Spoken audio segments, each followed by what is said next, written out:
Hello everyone, welcome to Frightening Tales. I know many of you enjoy listening to these videos as you fall asleep, so before you drift off, I'd love for you to leave a comment letting me know where in the world you're tuning in from, and if you're enjoying the story, don't forget to like and subscribe. Alright, now let's get comfortable, relax and dive into tonight's case. Story 1.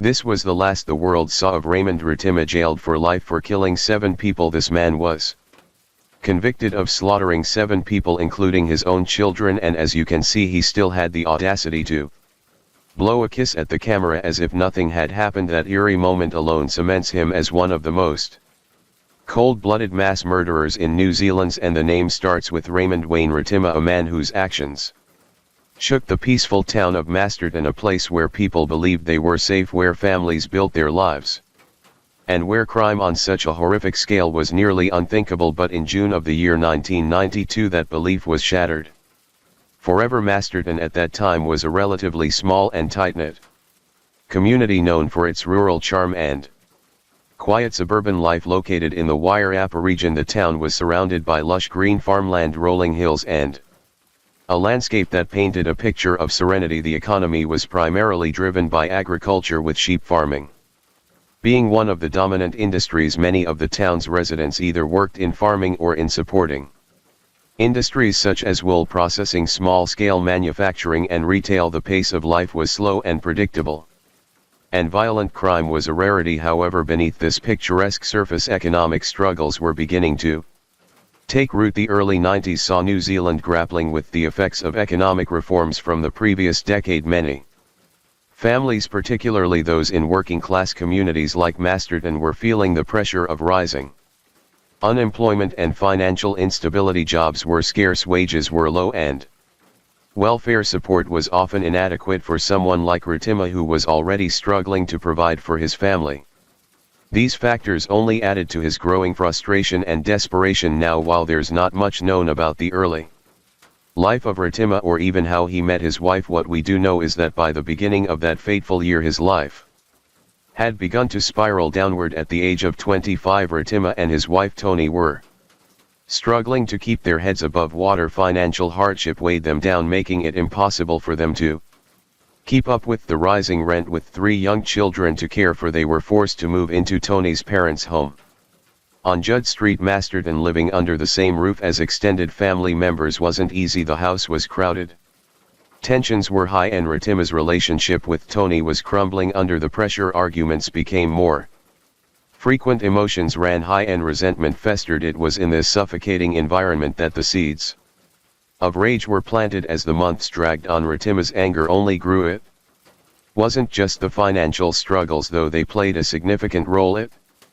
was the feeling of being powerless, of being unwanted, of watching his world crumble before his eyes. He reached out for help. He sought assistance from social services, hoping for some relief, some way to get back on his feet, but the help he needed never came. He was left to stew in his despair, and that despair quickly turned into a murderous rage. By June, Rettima's marriage had completely fallen apart. A serious altercation between him, his wife, and her family was the final breaking point. He was thrown out of the house, rejected, cast aside, with nowhere to go and no support. His mind began to unravel. Days of little sleep, wandering with nothing but his anger and hopelessness for company, led him to one horrifying conclusion: if he couldn't have his family, no one would. On the night of June 26, 1992, Toni left the house to meet her parents, Philip and Rebecca Ferguson, at a local pub. She left behind her 3 young sons, Pierre, Barney and Stacy, under the care of her sister Nicola. Also in the house that night were Toni's brother Philip, Nola's de facto partner Bevan, and their young son Stephen. It was at precisely 9:25 in the evening when Raymond Rettima stormed back into the house, armed with a knife and a softball bat. The brutal attack that followed was nothing short of a massacre. He slaughtered everyone inside. He bludgeoned and stabbed 7 people to death, showing no mercy. Even his own children, his flesh and blood, were not spared. In a chilling act, he placed their lifeless bodies on his wife's bed and laid a Bible on top of them as if it were some twisted attempt at absolution. The adults were no luckier. He piled their bodies on top of one another in another bedroom, stacking them like Objects in a scene too gruesome to comprehend, but Ritima's bloodlust was not yet satisfied. He sat in the house, waiting for Tony and her parents to return so he could finish what he had started. When they finally walked through the door, the nightmare continued. Nola's father Philip was the first to be attacked. Ritima swung the softball bat with full force, striking him in a brutal assault, but this time things did not go according to plan. In the chaos, Tony managed to escape, running for her life to call for help. When the police arrived, the carnage they witnessed would haunt them for the rest of their lives. Blood soaked the floors, lifeless bodies filled the rooms, and in the midst of it all was Raymond. Ritima, subdued, restrained, and no longer in control. Nola's father Philip had overpowered him, preventing an even greater tragedy. The news of the massacre spread like wildfire. New Zealand had never seen such a horrifying crime. A father, a husband, a son-in-law, someone who was supposed to protect his family, had instead wiped them out in cold blood. The community of Masterton was left reeling, struggling to understand how something so monstrous could have happened in their quiet town. Ritima was arrested on the scene and taken into custody. His initial demeanor was eerily calm, as if he had accepted his fate. He offered little resistance, making no attempt to flee. During questioning, he showed minimal emotion, providing cold, matter-of-fact responses. Investigators were disturbed by his apparent lack of remorse. When Ritima stood trial, the nation watched in shock. He expressed remorse, but the sheer brutality of his crimes left many wondering if it was genuine or merely an attempt to save himself from the harshest punishment. During the trial, the prosecution painted a picture of a man who had allowed his rage and feelings of inadequacy to fester for too long. The defense, on the other hand, argued that Ritima had been pushed to his breaking point due to financial strain and rejection by his wife's family. Mental health professionals were brought in to assess his state of mind, but ultimately the jury saw through any justifications. The judge described the killings as unimaginable and beyond comprehension. He was sentenced to life imprisonment for 7 counts of murder. Additionally, he was given 10 years for the killing of an unborn child and another 7 years for attempted murder. But even behind bars, the horror of what he had done did not fade. The parole board repeatedly denied his bids for release, citing his continued struggles with drug abuse. In 2008, the board noted that despite presenting himself as a reformed man in previous hearings, Ritima had relapsed into cannabis use, blaming his actions on a dark day in his past. But if you think he had given up, think again. Year after year, Raymond Wayne Ritima has stood before the parole board pleading for his release. He insists that he has changed, that he has grown, that he is no longer the man he was when he committed those horrific crimes in June of the year 1992. Yet each time the board has denied his requests, stating the same concerns: his psychological state, his risk to society, and his lack of true remorse. It has now been more than 30 years since Ritima was sentenced, and despite numerous parole hearings, the board remains unconvinced that he is fit to re-enter the world outside prison walls. Ritima has been denied parole not just once or twice, but a total of 14 times. His repeated attempts to gain freedom have been met with the same result, and each rejection only adds to his frustration. His lawyer Roger Eagles has now taken a different approach, claiming that there is potential bias in the parole process. Eagles argues that one of the parole board members, Professor Philip Brind, had previously prepared psychological reports on Ritima in the year 1992, and his involvement in the current parole decisions could create an unfair assessment. Eagles insists that Brian's prior contact with Ritima, spanning back to the time of his original sentencing, raises questions about impartiality. He points out that Bree is the only person on the board who has had extensive personal interaction with Ritima, and this could lead to preconceived judgments rather than an objective evaluation of Ritima's progress over the past 3 decades. The legal challenge does not stop there. Eagles has also argued that Ritima's repeated parole denials themselves are evidence of bias. He claims that despite Ritima undergoing rehabilitation programs and counseling, the board has never granted him even a single opportunity for conditional release, raising concerns about whether he is being treated unfairly compared to other prisoners with similar convictions. However, the parole board has maintained its stance, insisting that every hearing is based on up-to-date psychological evaluations and risk assessments rather Then relying on reports from the past, they argue that Ritima's continued imprisonment is not the result of bias, but rather the outcome of his failure to meet the necessary criteria for release. Justice Lisa Preston, who is currently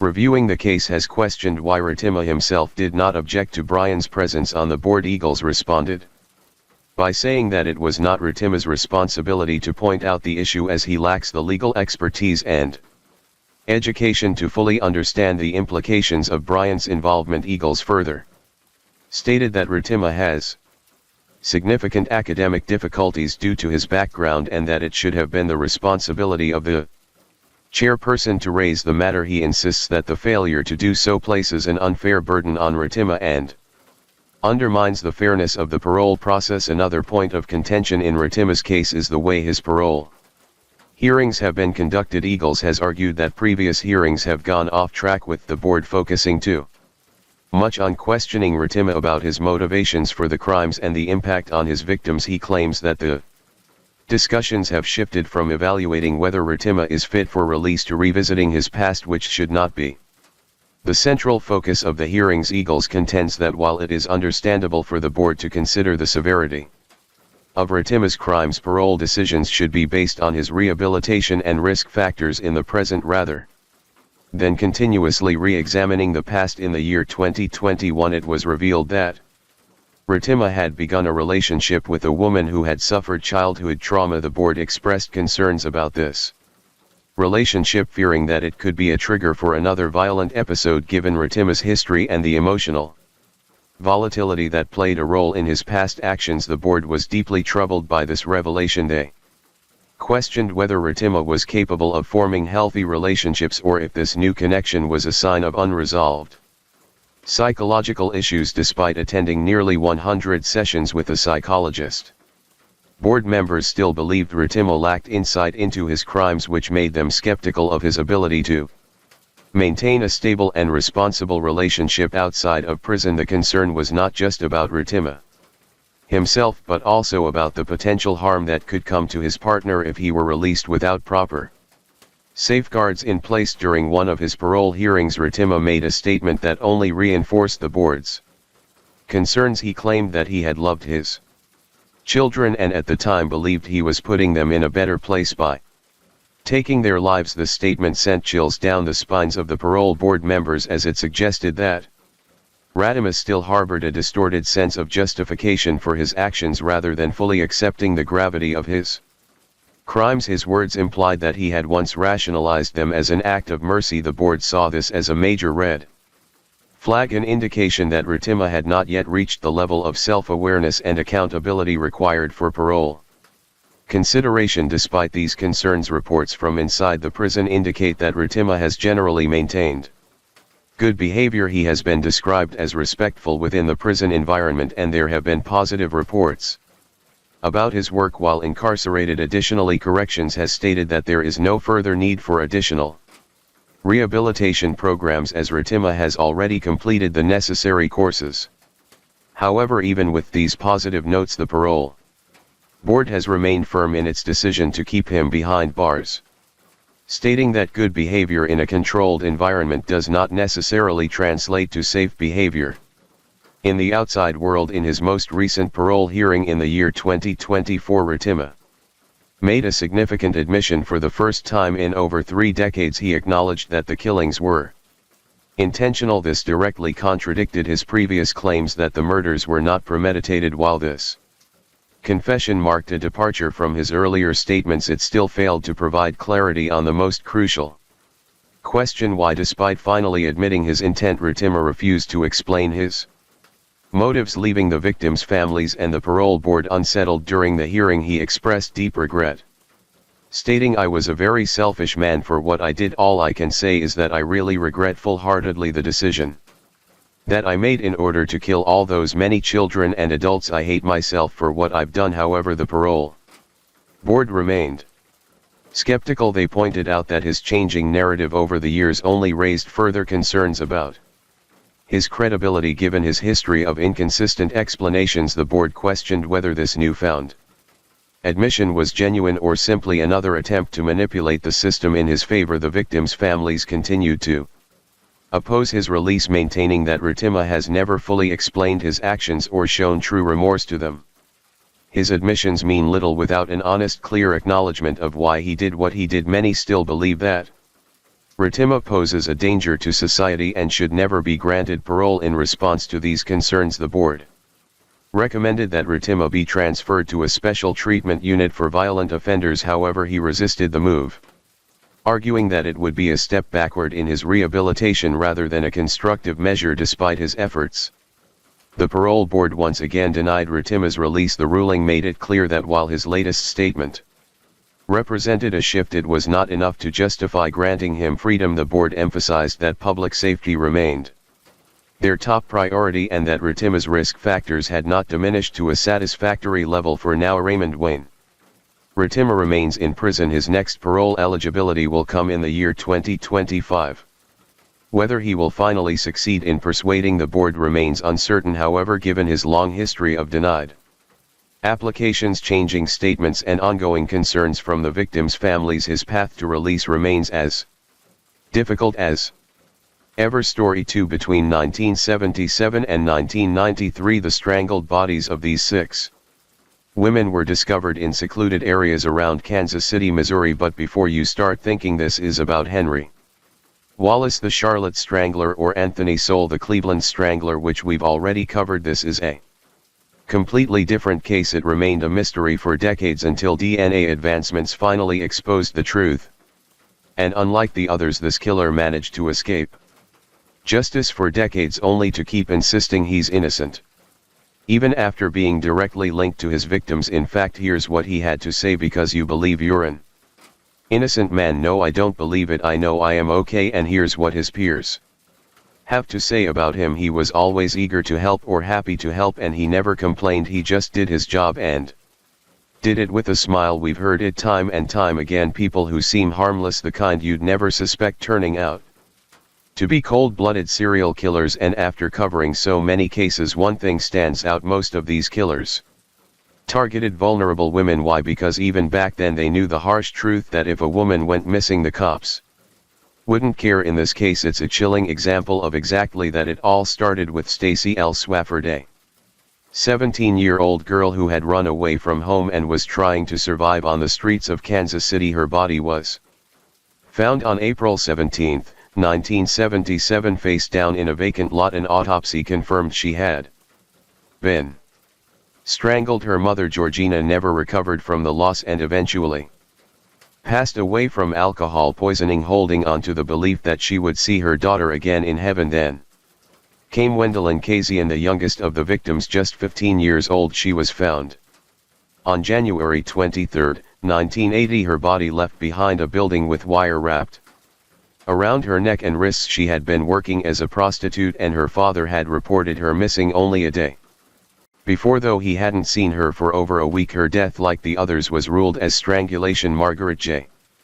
Miller, another 17-year-old girl, was found on May 9, 1982, in an open field by a teenage boy walking to his grandmother's house. She had been working on Truce Avenue, and when police found her, some of her belongings were missing. The cause of death: strangulation. Catherine M. Berry was different. She wasn't a prostitute but a woman struggling with mental illness. After the birth of her 3rd child, she lived on the streets accepting rides from strangers. On March 14, 1986, her body was discovered in an abandoned building covered with leaves, a nylon stocking around her neck. She too had been strangled. Naomi Kelly was a 23-year-old single mother trying to turn her life around. She had been studying business and raising 2 children, but on August 16, 1986, she was found in a rundown park, a towel tied around her neck and face. Her autopsy confirmed strangulation. Debbie Blevins, 32, was found naked except for pink socks on November 27, 1986. Her body had been dumped in front of a church after she had fallen into drug addiction. She left behind a 9-year-old daughter. The cause of death: strangulation. And Barnes was 36 when her body was discovered near downtown Kansas City on April 17, 1987, exactly 10 years after Stacy L. Swafford was found. She had worked as a housekeeper and exotic dancer but also engaged in prostitution. Like the others, she had been strangled. Kelly A. Ford was only 20 when she was found in Roanoke Park on June 9, 1987. She had moved to Kansas City after high school hoping for a better life, but she too was strangled and left behind. Angela M. Mayhew, 19, was discovered face down on the side of the road on September 12, 1987. She had been strangled, and police later found hairs on her sweater that connected her death to the others. Shalia Ingold, 36, was found inside a van outside an auto repair shop on November 3, 1987. Her rings were missing and her cause of death was once again strangulation. Carmeline R. Hibbs, 30, was found in a parking lot on December 19, 1987. She had been strangled and left behind like so many others. Connie Luther, 29, was found lying on a snowdrift on January 11, 1993. A shoelace was wrapped around her neck. She had been one of 5 children raised by a single mother who had passed away the year before. One by one, women were turning up, assaulted, strangled, and left for dead. The patterns were screaming at the cops, yet somehow nobody put the pieces together. And if you think that's the worst of it, oh, you have no idea there were more victims, so many more. But here's the part that'll make your blood boil. The man responsible was arrested multiple times for assault, and every single time he walked free. If the system had done its job, these women might still be alive, but it didn't. And the man behind this nightmare, Lorenzo Gillard, the trash collector strangler. But here's what makes it even scarier: Lorenzo Gillard wasn't some creepy guy lurking in the shadows. No, he was the last person you'd suspect, a hard-working trash truck driver who climbed his way up to management, a guy with a friendly smile, a solid job, and co-workers who swore he was one of the nicest people around. And that right there, that's the terrifying part, because time and time again history has proven that the most dangerous killers, they aren't the ones hiding in the dark, they're the ones hiding in plain sight. Born and raised in Kansas City, Missouri, Lorenzo was one of 5 children. Even as a child, his aggressive nature stood out at school. He played sports with his brothers, but his larger than average size made him intimidating, and he didn't just use his strength on the field. He had a reputation for bullying smaller kids. His lack of discipline, poor grades, and constant skipping of school led him to drop out before he could even reach the 10th grade. By the mid-1960s, he met a young woman named Rena Hill, and the two quickly became a couple. Their relationship took a serious turn when Rena became pregnant, and on November 20, 1968, they got married. But tying the knot didn't change Lorenzo's violent tendencies. Instead, he fell deeper into crime and began showing disturbing behaviors toward women. In January of 1969, he was arrested for assaulting and sexually touching a girl he knew. However, he was released after what authorities called a reconciliation agreement, in which the victim retracted her statement after Lorenzo apologized. But an apology wasn't going to stop him from harming more women. Adding to the horror, his family history was just as disturbing. In 1970, his own father, Lorenzo Gillard Sr., was convicted of rape. Just 2 years later, Lorenzo Jr. found himself in trouble again, this time for sexually violating and assaulting another woman. She bravely identified him in a police lineup, saying he had choked her unconscious, but somehow the authorities decided her testimony wasn't strong enough, and they dropped the charges. That single decision, letting him go, turned out to be a catastrophic mistake. In 1973, Lorenzo's violent nature wasn't just terrorizing strangers, it was destroying his own home. That year, he was arrested for physically and sexually assaulting his wife, who bravely told the police that he had been abusing her for their entire marriage. But as expected, when a black woman is the victim, justice was nowhere to be found. Instead of real consequences, no prison time, no lasting punishment, Lorenzo walked away with nothing more than a fine and a divorce.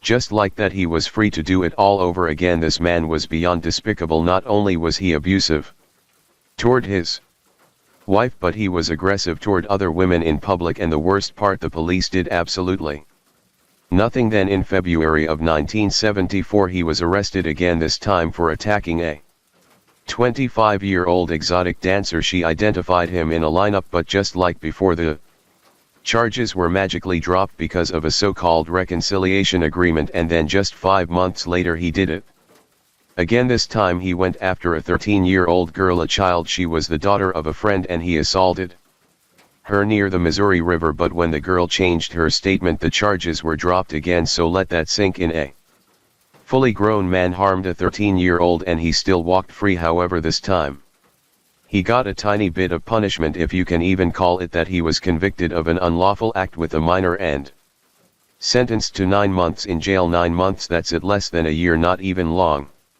enough for the world to forget his name. And somehow after all of this he got married again, but of course that didn't last long. His second wife left him, saying the same thing his first wife did: he was violent, abusive and dangerous.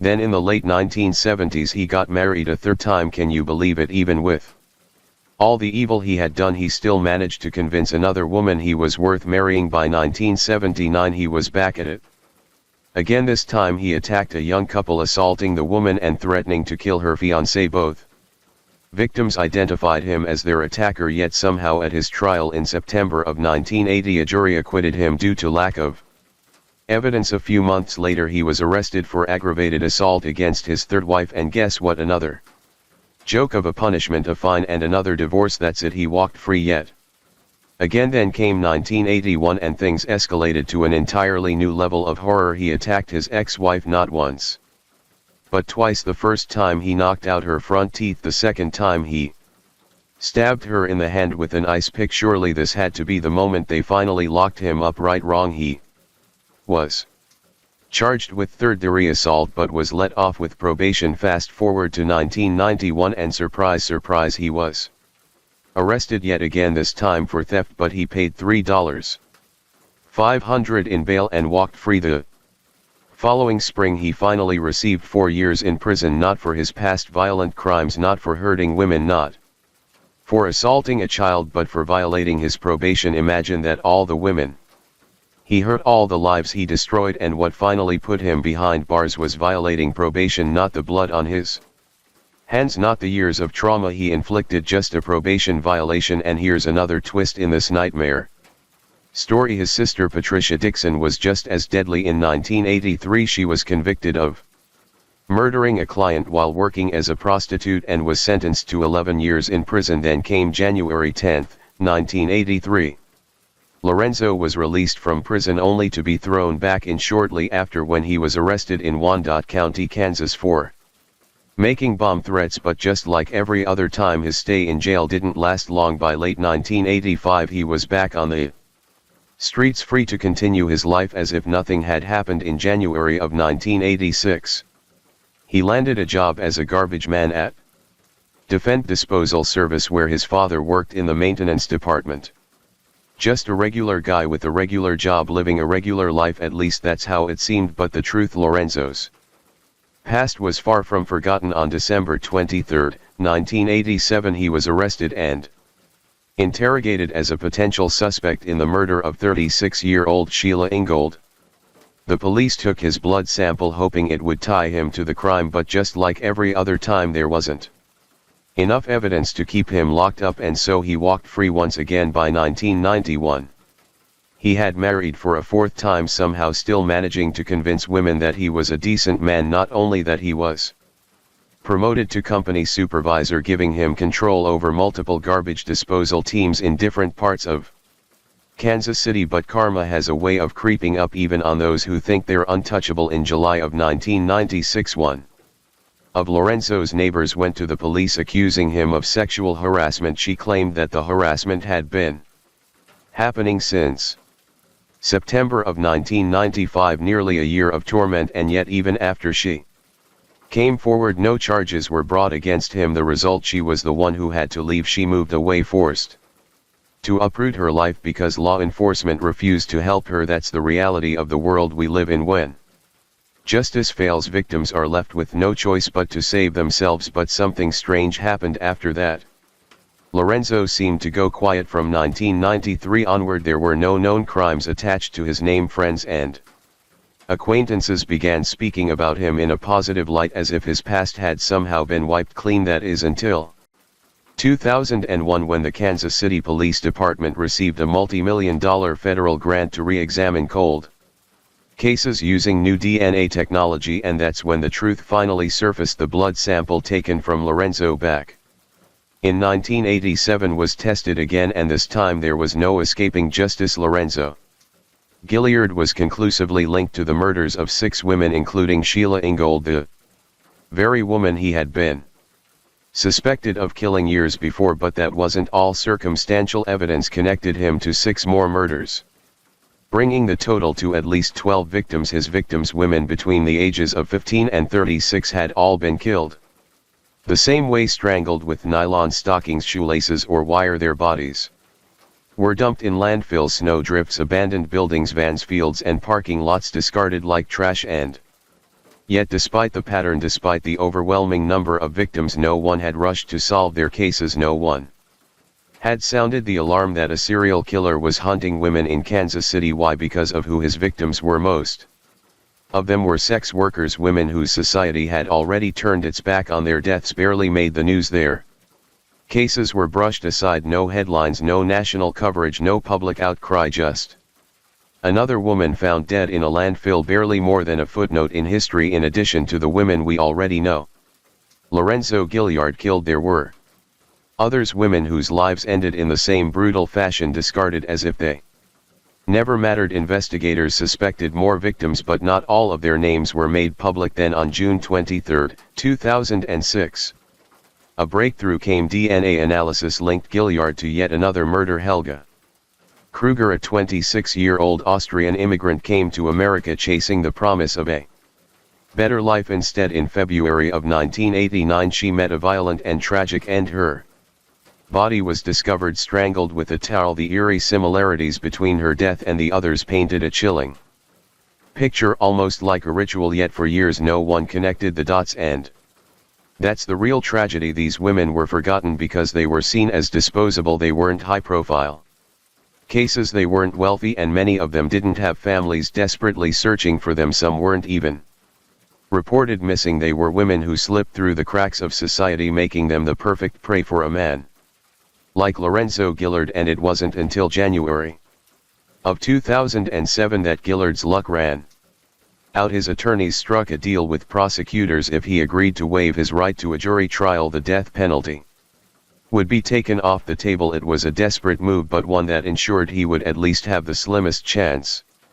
at avoiding the harshest sentence. The trial began on March 5, and the prosecution built their case on DNA evidence linking Gilliard to the victims. The evidence was undeniable. His DNA was found on multiple women, placing him at the scene of the murders, and yet he never broke. Every single victim had something in common. They were all found in isolated locations. They were all strangled. They all showed signs of struggling. They were all missing their shoes, and almost every one of them had been sexually assaulted. It was a clear pattern, a signature, and it pointed straight to Gilliard. Still, he refused to admit guilt even when confronted with forensic proof. He insisted he had never met the victims. But when every single prostitute you've been with ends up dead, when your DNA is found on their bodies just before their murders, how do you continue to claim innocence? The arrogance of it is staggering. Maybe he thought he could talk his way out of it, just like he had for decades. Maybe he thought the justice system would fail these women one last time, but this time his lies weren't enough. His luck had finally run out. 12 days later, on March 17, 2007, Lorenzo Gilliard was convicted of 6 murders and sentenced to life in prison without the possibility of parole. He was found guilty of killing Catherine Berry, Naomi Kelly and Barnes Kelly Ford, Sheila Ingold and Carmi Aline Hibbs. Though evidence linked him to other murders, some cases couldn't be proven beyond a reasonable doubt, so he wasn't convicted for those. But whether the courts officially acknowledged them or not, everyone knew the truth. This man had killed far more than 6 women. He was one of the most prolific serial killers in Missouri's history, and yet his name is barely spoken. Then in 2018, Gilliard resurfaced in the public eye when British journalist Piers Morgan confronted him in a televised prison interview. Morgan didn't waste time with small talk. He asked him point blank if he thought people were stupid enough to believe his denials. The question cut through Gilliard's composure, and instead of answering, he ripped off his microphone and stormed out. Even now, in His 70s serving multiple life sentences, he refuses to admit what he did. He still clings to the lies that allowed him to kill for so long. Do you think I'm an idiot, Lorenzo? Do I look an idiot to you? Can I go back? Have a good day, y'all. Thank you. This case is a brutal reminder of how easily some victims are ignored. These women were abandoned in life and forgotten in death, and that's why it's important to remember them, to say their names, to refuse to let their stories fade into nothing, because if we don't, then killers like Lorenzo Gillard get exactly what they want: erased victims, unanswered questions, and the comfort of knowing that no one cared enough to fight for justice. Now I want to hear your thoughts on this story. 3. These two little boys were the perfect example of how sometimes the real danger isn't lurking outside, it's sitting right across the dinner table. On the night of November 26, 2001, a quiet evening in Cantonment, Florida, erupted into chaos. A frantic 911 call sent firefighters racing to a home engulfed in flames. First responders rushed in expecting to find a tragic accident, maybe even a desperate attempt at escape gone wrong, but as they made their way inside, what they discovered was far worse than a fire. Lying motionless on the living room floor was 40-year-old Terry King. His body was twisted unnaturally, his head bashed in with such force that his skull was shattered beyond recognition. The fire, now clearly an afterthought, had been set to cover up something much darker. Terry hadn't died in the flames. Instead, he had been murdered in cold blood. But as investigators processed the gruesome scene, they quickly realized something even more disturbing. Terry's two sons, 13-year-old Derek and 12-year-old Alex, were nowhere to be found. At first, the situation seemed like an unspeakable tragedy: a father dead, his children possibly kidnapped, or even worse, trapped inside the burning house. But the truth that unfolded over the next few hours was something no one could have expected. When authorities located Derek and Alex nearby, the boys didn't run, they didn't cry, they didn't even hesitate. Instead, they calmly confessed they had taken a baseball bat, crept into their father's room while he slept, and repeatedly beat him until his skull caved in. And then, as if that wasn't horrifying enough, they set the house on fire in an attempt to erase their crime. At first, their reasoning seemed simple. They claimed their father was too strict, that his punishments were too harsh, spankings, rules, a home with too many restrictions. That was why they did it, they said. But something about their confession felt off. Their words were rehearsed, their emotions strangely absent.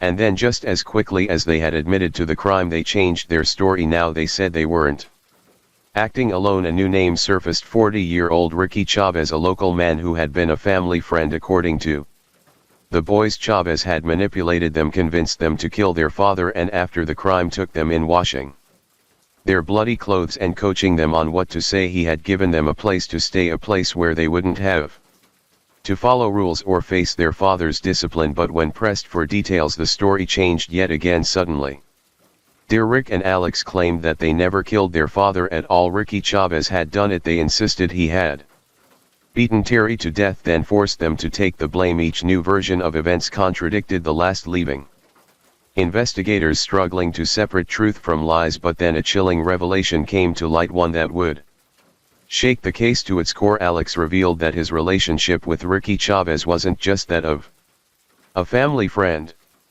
According to him, Chavez had manipulated him into believing they were in love. He described a twisted dynamic where Chavez, a grown man, had taken advantage of him, convincing him that they shared something special. With every revelation, the case became more unsettling. Was this the story of two boys rebelling against an overly strict father, or were they victims themselves, manipulated by a predator who had used them to carry out his own dark agenda? Before we begin to dissect every inch of this case, let's take a moment to understand the King family first. Terry Lee King was born in Florida on April 17, 1961. He met Janet Little at a young age, and by the time Terry was 23, the two had started living together. They went on to have two sons, Derek, born in 1988, and Alex, who followed just 14 months later. Life wasn't easy for the young couple. Financial struggles weighed them down, and by the time their boys were just toddlers, things took a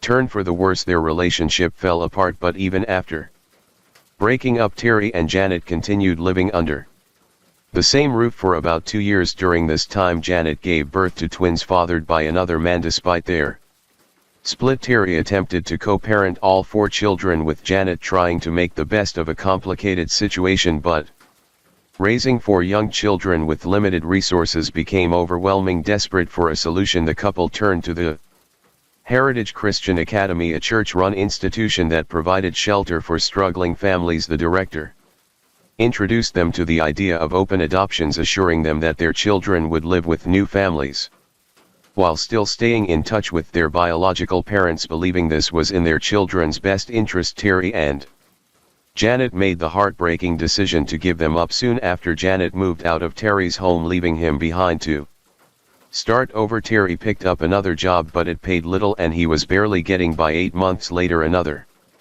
blow hit the family. The church shut down, unable to afford the costs of caring for the children. The 4 siblings were separated, each sent to different families across the state. Derek and Alex, once inseparable, were now miles apart. Alex in particular struggled. No matter how much his new family tried, he couldn't adjust. He cried endlessly. Mourning the loss of his father, his distress became so unbearable that his foster parents ultimately sent him back to Terry. The boy clung to his father like a lifeline, refusing to be apart from him again. While Terry worked, Alex would sit quietly in the lunchroom playing by himself, and at night he made a makeshift bed by pushing 2 chairs together, anything just to be near his dad. Meanwhile, Derek took a different path as he grew older. His rebellious streak intensified. By the year 2001, Janet received a call from his foster parents. They could no longer handle him. They were at their breaking point, and just like that, Derek was sent back to Terry, reuniting with his younger brother around the same time. Janet had moved to Lexington, Kentucky after marrying another man. While Terry had finally reached some stability, he had bought a rental home with a large garden, creating what seemed like a fresh start for his boys. Derek and Alex were enrolled at Ransom Middle School, and at first things seemed to be settling down. They were bright kids, performing above average in their classes, but just as life started to resemble some kind of normally, everything unraveled. On November 16, the boys vanished. Terry reported them missing. Frantic with worry, days passed, and then he received a phone call from his own children. They told him to stop looking for them, but Terry refused to give up. Frustrated by what he believed was police inaction, he even went to the local news pleading for help. Then on November 24, there was a breakthrough. Derek was found wandering near a wooded area in Pace. The next day, Alex resurfaced, returning home. Neighbors saw the 3 of them together, preparing to leave the house to visit a friend. It looked like things might return to normal. Later that night they came back home, but within hours their house was engulfed in flames. Firefighters rushed to the scene, but what they found inside was far more horrifying than the fire itself. Authorities quickly pieced together the gruesome truth. The attack had happened in the dead of night. Terry had been asleep in his recliner, completely unaware that his own children were lurking in the shadows. Derek, gripping an aluminum baseball bat, struck the first blow, then another and another. It was a ruthless, frenzied assault. The man who had fought so hard to keep his sons together was left unrecognizable. His skull had been shattered as his lifeless body lay there. The boys set the house on fire, hoping the flames would erase the evidence, but fire doesn't destroy everything. Instead of seeking help, Derek and Alex fled. They didn't go to the police or a family member. They ran straight into the arms of Ricky Chavez, a man who had been lurking in the background of their lives for some time.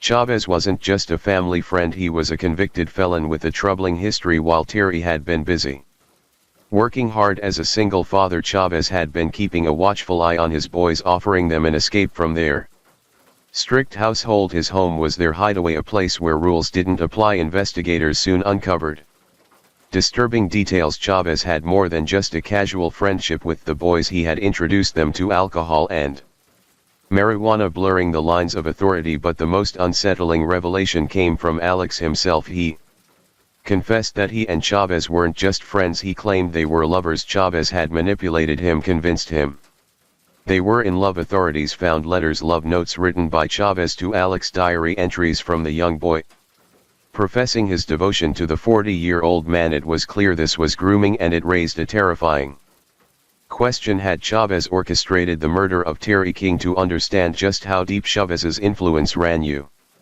have To understand who he was in their lives, every neighborhood has that one house, the one where kids gather, where rules are flexible, where no one asks too many questions. For Derek and Alex, that house belonged to Ricky Chavez. To some he was just a friendly neighbor, the guy who let kids hang out at his place, play video games and escape their troubles, but to others there was something unsettling about him. Rumors swirled over the years. Multiple minors had come forward with allegations of inappropriate relationships with Chavez, yet somehow nothing ever stuck. As a father juggling work and raising two kids, Terry King had no idea about Chavez's past. When he first allowed his sons to spend time there as a single father, he saw it as a blessing, someone willing to watch over Derek and Alex when he was working long hours. But the relationship between Chavez and the boys became too close. Prosecutors had a tangled case on their hands, two minors accused of patricide, a felon with suspicious ties to them, and a defense riddled with inconsistencies in statements of two young angry boys. Alex took the stand first, his testimony retelling a horrific tale. On the night of the murder, he claimed Chavez had sneaked into the house while Terry was asleep. The brothers had been woken and led outside, told to wait in the car, while Chavez carried out the evils that he had kept hidden all these years. It wasn't until they reached Chavez's home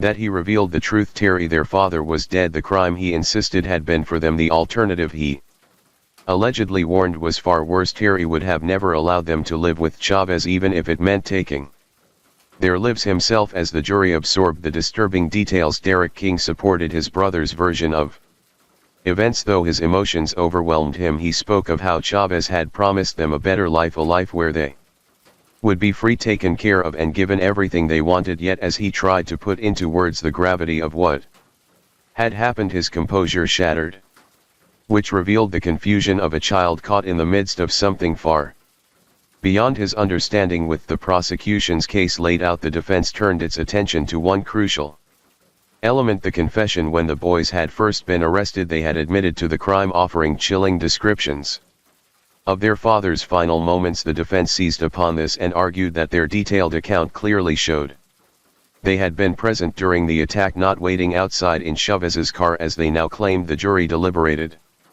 reaching a decision in a short time. However, the verdict was sealed, its contents hidden until the conclusion of the second trial, the one in which Alex and Derek King, still barely more than children, would stand accused of the same crime. As the trial of the King brothers commenced, the two young defendants now sat in the courtroom in their best clothes, no longer just witnesses but accused murderers. The prosecution put forth an argument backed by tangible evidence that Alex had harbored a deep resentment toward his father and had convinced his younger brother to act. The motive, they argued, lay in Alex's infatuation with Chavez, a man who had fed him fantasies of love and freedom from his evil father. This was backed by the letters that were found at the scene, one of which read something like this: "My life used to be cloudy before I made friends with Rick. My ultimate goal in life now is what it is about sharing your life with someone else's. Before I met Rick I was straight, but now I am gay." Unlike before, Derek did not testify, but Alex once again took the stand. The court listened as the prosecution introduced the deeply unsettling letters written by the boy, in which he described how Chavez had changed him, how he no longer saw himself as straight, how his ultimate goal in life was to be with the older man. These letters, the prosecution argued, showed the dangerous and strong influence Chavez had over Alex, an influence firm enough to push him toward murder. The defense, however, turned the focus back to Chavez. They painted him as a manipulative predator who had lured the boys into his grasp, exploiting their troubled home life and preying on their vulnerabilities. He had given them gifts, let them indulge in forbidden pleasures, and most importantly convinced them that Terry King was the enemy to Alex and Derek. He had been the savior they thought they needed until they were left alone to take the fall. The jury weighed the conflicting narratives carefully. Were these two boys still so childlike in their behavior, truly capable of such a heinous crime on their own, or had they been merely pawns in a far darker game?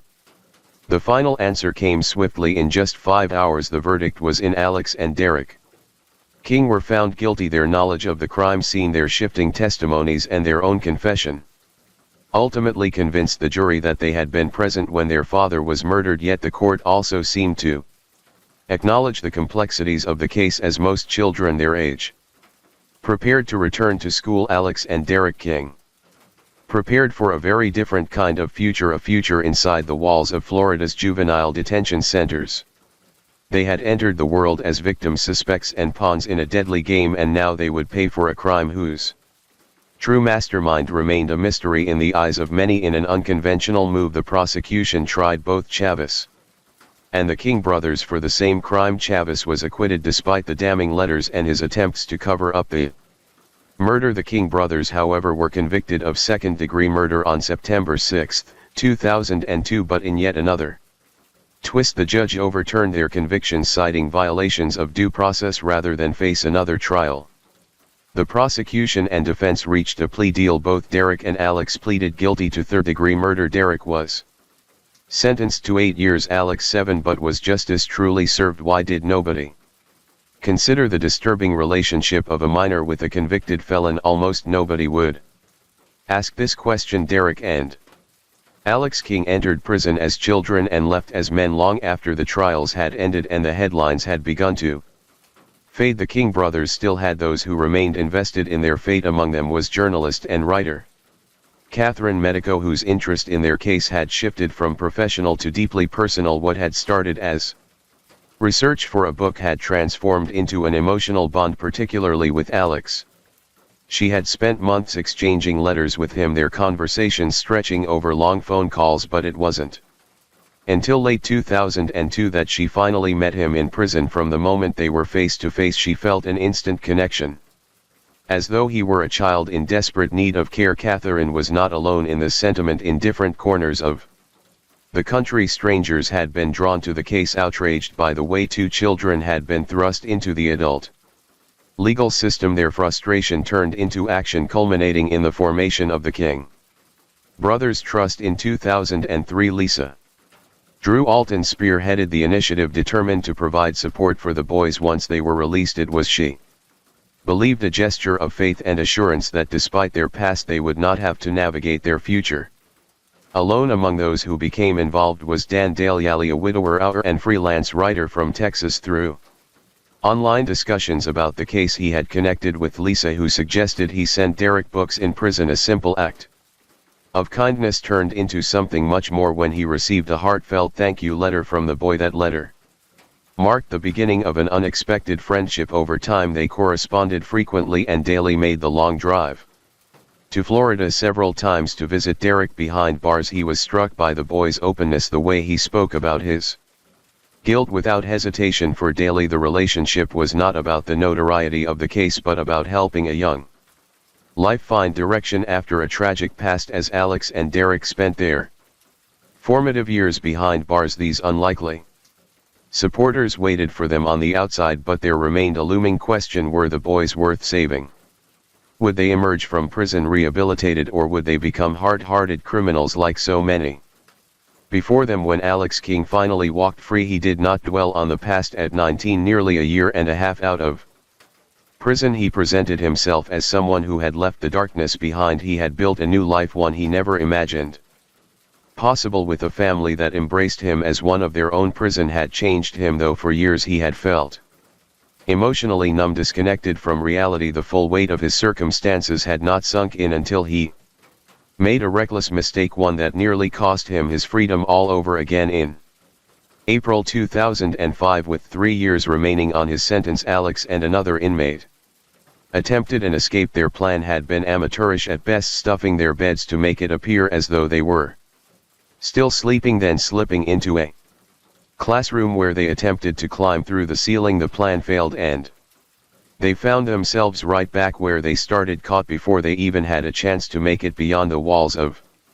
the facility. The consequences were severe: arrested and booked on new charges. Alex faced the terrifying possibility of an additional 15 years behind bars. It was then that Catherine Medico rushed to see him, shaken by the news. When she expressed her worry, his response was dismissive. She wasn't his mother, he told her, but she refused to accept that in her eyes Alex was as much her child as her own biological children.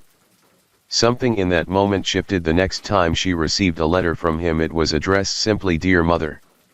From that day forward he never called her anything else. Derek was released at the age of 20 in 2009 after serving 7 years. Alex was freed a year earlier in 2008 at the age of 18, but freedom didn't guarantee a new beginning. Alex King's life had been anything but ordinary, from a troubled childhood to a high-profile murder trial. His past had always loomed over him like a shadow he could never escape, and now at just 35 years old his story had come to a tragic end. For years Alex struggled with drug addiction, a battle that, according to his uncle Greg King, had consumed him. The last time Greg saw Alex was 5 years ago in Pensacola. He had urged his nephew to enter a rehab program, but Alex found it difficult to handle confinement yet again. Whether it was prison walls or the strict rules of rehab, he always found a way to run. On April 14, Alex was found unresponsive in Missoula, Montana after a drug overdose. Doctors at Providence St. Patrick Hospital fought to save him, but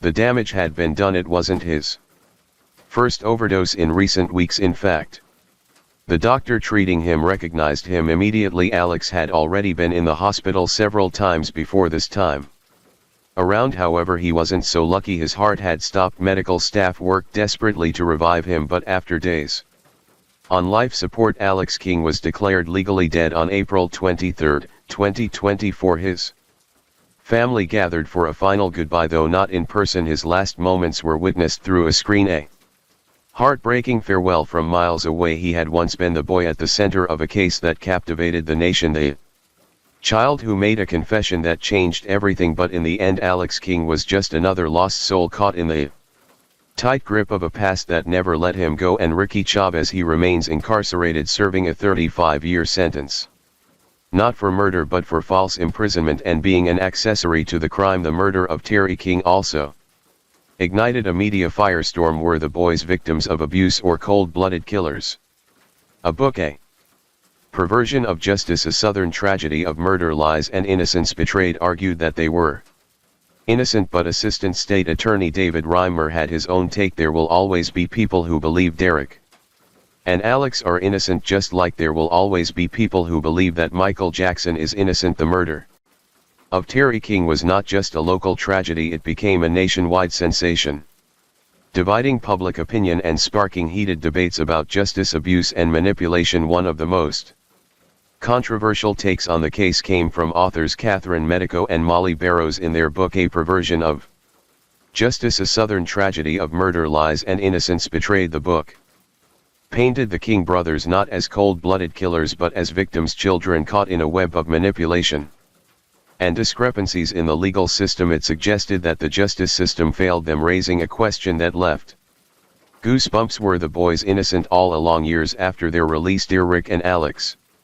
King sat down for an exclusive Deline NBC interview in a special titled Second Chances. For the first time in years, the brothers reunited on camera, their faces now marked by time and the weight of their past. They reflected on the choices that led them to that fateful night and the scars they carried from it. The case was also the subject of Evil Kin Season 1 Episode 5, titled Deadly Darlings. The episode delved deep into the chilling bond between the King brothers and the sinister influence of Ricky Chavez. The legal battle that followed was examined in American Justice Season 12 Episode 21, Blood Brothers, the Derek and Alex King case story. For Law Social Station Deputy Shale, how can I help you? Hi, I'm calling from Joffrey's restaurant in Malibu. We have a guest here who is refusing to pay her bill, and we think she sounds really crazy. She may be on drugs or something. We were wondering if someone could come by and pick her up. A young woman, 24 years old, intelligent, vibrant, and full of promise, walked into a restaurant that evening. What happened next would set off a chain of events that no one, especially not her family, could have ever imagined. She was taken into custody, that much is certain. Hours later she was released into the night. No phone, no money, no way home, and then no word for months. Her name would echo in the homes of those who loved her. Questions would swirl, theories would spread, but the only thing more unsettling than her disappearance was the way she was found. What happened to Rice Richardson, and why, after all this time, do the answers still feel so far away? Rice Levin Richardson was born on April 30, 1985. Her parents Laddies Sutton and Michael Richardson were still in high school when laddies became pregnant as young parents. Navigated their own uncertain futures, they made a difficult choice. Matris was given to her great-grandmother in Koina, California. Her early years would bring about a lot of changes. Her parents' relationship didn't last, and after they separated, Matris eventually moved in with her mother, who later married Larry Sutton with a stepfather in the picture. Matris adapted even as a child. She was someone people couldn't ignore, full of life, full of movement, dancing, laughing, drawing people in with an energy that was impossible to resist. She carried that same spirit into her school years, first at South Hills High School in Koina, then at California State University Fullerton. Matris wasn't just a good student, she was exceptional. A 4.0 GPA, honors graduate, a degree in psychology, the first in her family to earn a college degree. It was a time of self-discovery while navigating the demands of school. She also embraced her identity, coming out as a lesbian to her family, who supported her fully. She had ambition, dreams of graduate school, a future she was still shaping. After graduating in 2008, she took on multiple roles. She worked as a store clerk, she danced at an LGBTQ+ club, she interned with Dr. for Rhonda Hampton, a psychologist who saw something bright in Matris but also something troubling. Because even with all her success, something was off. Matris's behavior began to shift in ways that unsettled those closest to her. Friends noticed her moods changing. Social media posts became strange, disjointed rants that didn't sound like the Matris they knew. Dr. Hampton would later recall moments during her internship that raised concern, moments that hinted at a struggle happening beneath the surface. By 2009, Matris had moved back in with her great-grandmother, now 91 years old. It was a quiet home, a place of stability, a relationship built on mutual care. Matris was a companion to her great-grandmother, offering support, company, and in return she had a place to stay as she figured out her next steps. She had her whole life ahead of her, and yet something was coming, a shift, a single night that would unravel everything. Her story changed on the night of September 16, 2009. The Pacific Coast Highway stretched along the cliffs of Malibu, quiet except for the occasional car passing by. The night was still, but something about it felt unsettling. Matris wasn't familiar with Malibu. She knew Koina, where she grew up. She knew Fullerton, where she had excelled in her psychology studies. She knew Long Beach, where she worked Friday nights dancing under neon lights. She knew South LA, where her father lived, and the quiet streets near 118th and Central, where she stayed with her great-grandmother. But Malibu, it wasn't her world. Then she saw it, a sign glowing in soft blue letters, Jeffra, located below Point Dume. Jeffra was a high-end restaurant known for its ocean views and exclusive diners. Matris pulled into the parking lot. She turned off the engine and sat there for a moment. The valet approached, expecting her to hand over her keys, but something was off. By the time he reached her, she wasn't in her car anymore. She had moved into his. The door was open and she sat in the driver's seat of his vehicle, her body relaxed as if this was normal. Hazel eyes peered up at him, flickering with an unreadable energy. Her curly hair stuck out from beneath a Rastafarian style hat. She wore a long-sleeved white shirt under a black Bob Marley t-shirt paired with faded jeans and a pink alligator patterned belt. Her Vans were slightly worn, but she seemed unconcerned with appearances. The valet hesitated. She wasn't aggressive, but something about her behavior felt strange. Her words when she spoke were cryptic. She muttered something about Michael Jackson's death, as if she were solving a puzzle. Only she understood. Then, just as casually, she handed him her own car keys and asked a bizarre question. Vanessa here? She told him to look out for a girl with tattooed arms, as if he should already know who she was talking about. Before he could respond, she strolled past him and entered the restaurant. Midas took a seat and placed her order, a Kobe steak and an ocean breeze cocktail. At first she dined alone, then she became drawn to a nearby table where a group of 7 people were engaged in lively conversation. Without hesitation, she got up and joined them, slipping into their conversation as if she had always been there. Her energy was erratic, her words fast and disjointed. She talked about astrological signs, jumping from topic to topic without pause. The group exchanged glances, uncertain but entertained. She wasn't causing trouble just behaving in a way that felt offbeat unusual. After a while she returned to her own table, but minutes later she was back. This time she had an announcement: she was going to Hawaii. She told them she would call them. When she arrived they smiled politely, humoring her. Then they paid their bill and left. Mistress, however, stayed. When she tried to leave, the restaurant manager stopped her. Her bill remained unpaid, $89. In total. She looked confused. Hadn't the other table covered it? Mistress was asked to pay her bill, which was more of a shocking news to her. A slow smile spread across her face as if this were an amusing misunderstanding. She gazed at the restaurant's computer screen, watching the numbers blink and change. Her expression shifted. Lost in thought. I am busted, she finally said. What are we going to do? As the manager spoke she wasn't listening. Her eyes remained fixed on the screen as if she were deciphering something invisible to everyone else. Then her demeanor changed. She said something strange. She wasn't from here. She was from Mars. Her voice was calm, her expression unbothered. She wasn't joking. The staff grew uneasy. When she emptied her pockets she found nothing but a small joint that was enough. A restaurant employee picked up the phone and dialed the Lost Hills Sheriff's Station. They told the sheriff that this girl seems crazy, that she might be on drugs or something. In the distance the glow of approaching headlights cut through the dark. A patrol car was on its way. Night, however, was far from over. It was just beginning. While the sheriff's deputies were en route, Matrice continued talking, this time to the hostess. She told her she had been watching a soap opera at work earlier that day when God instructed her to take the afternoon off. Her words were confident, as if this was an undeniable truth. Then she made another strange claim. She had no parents.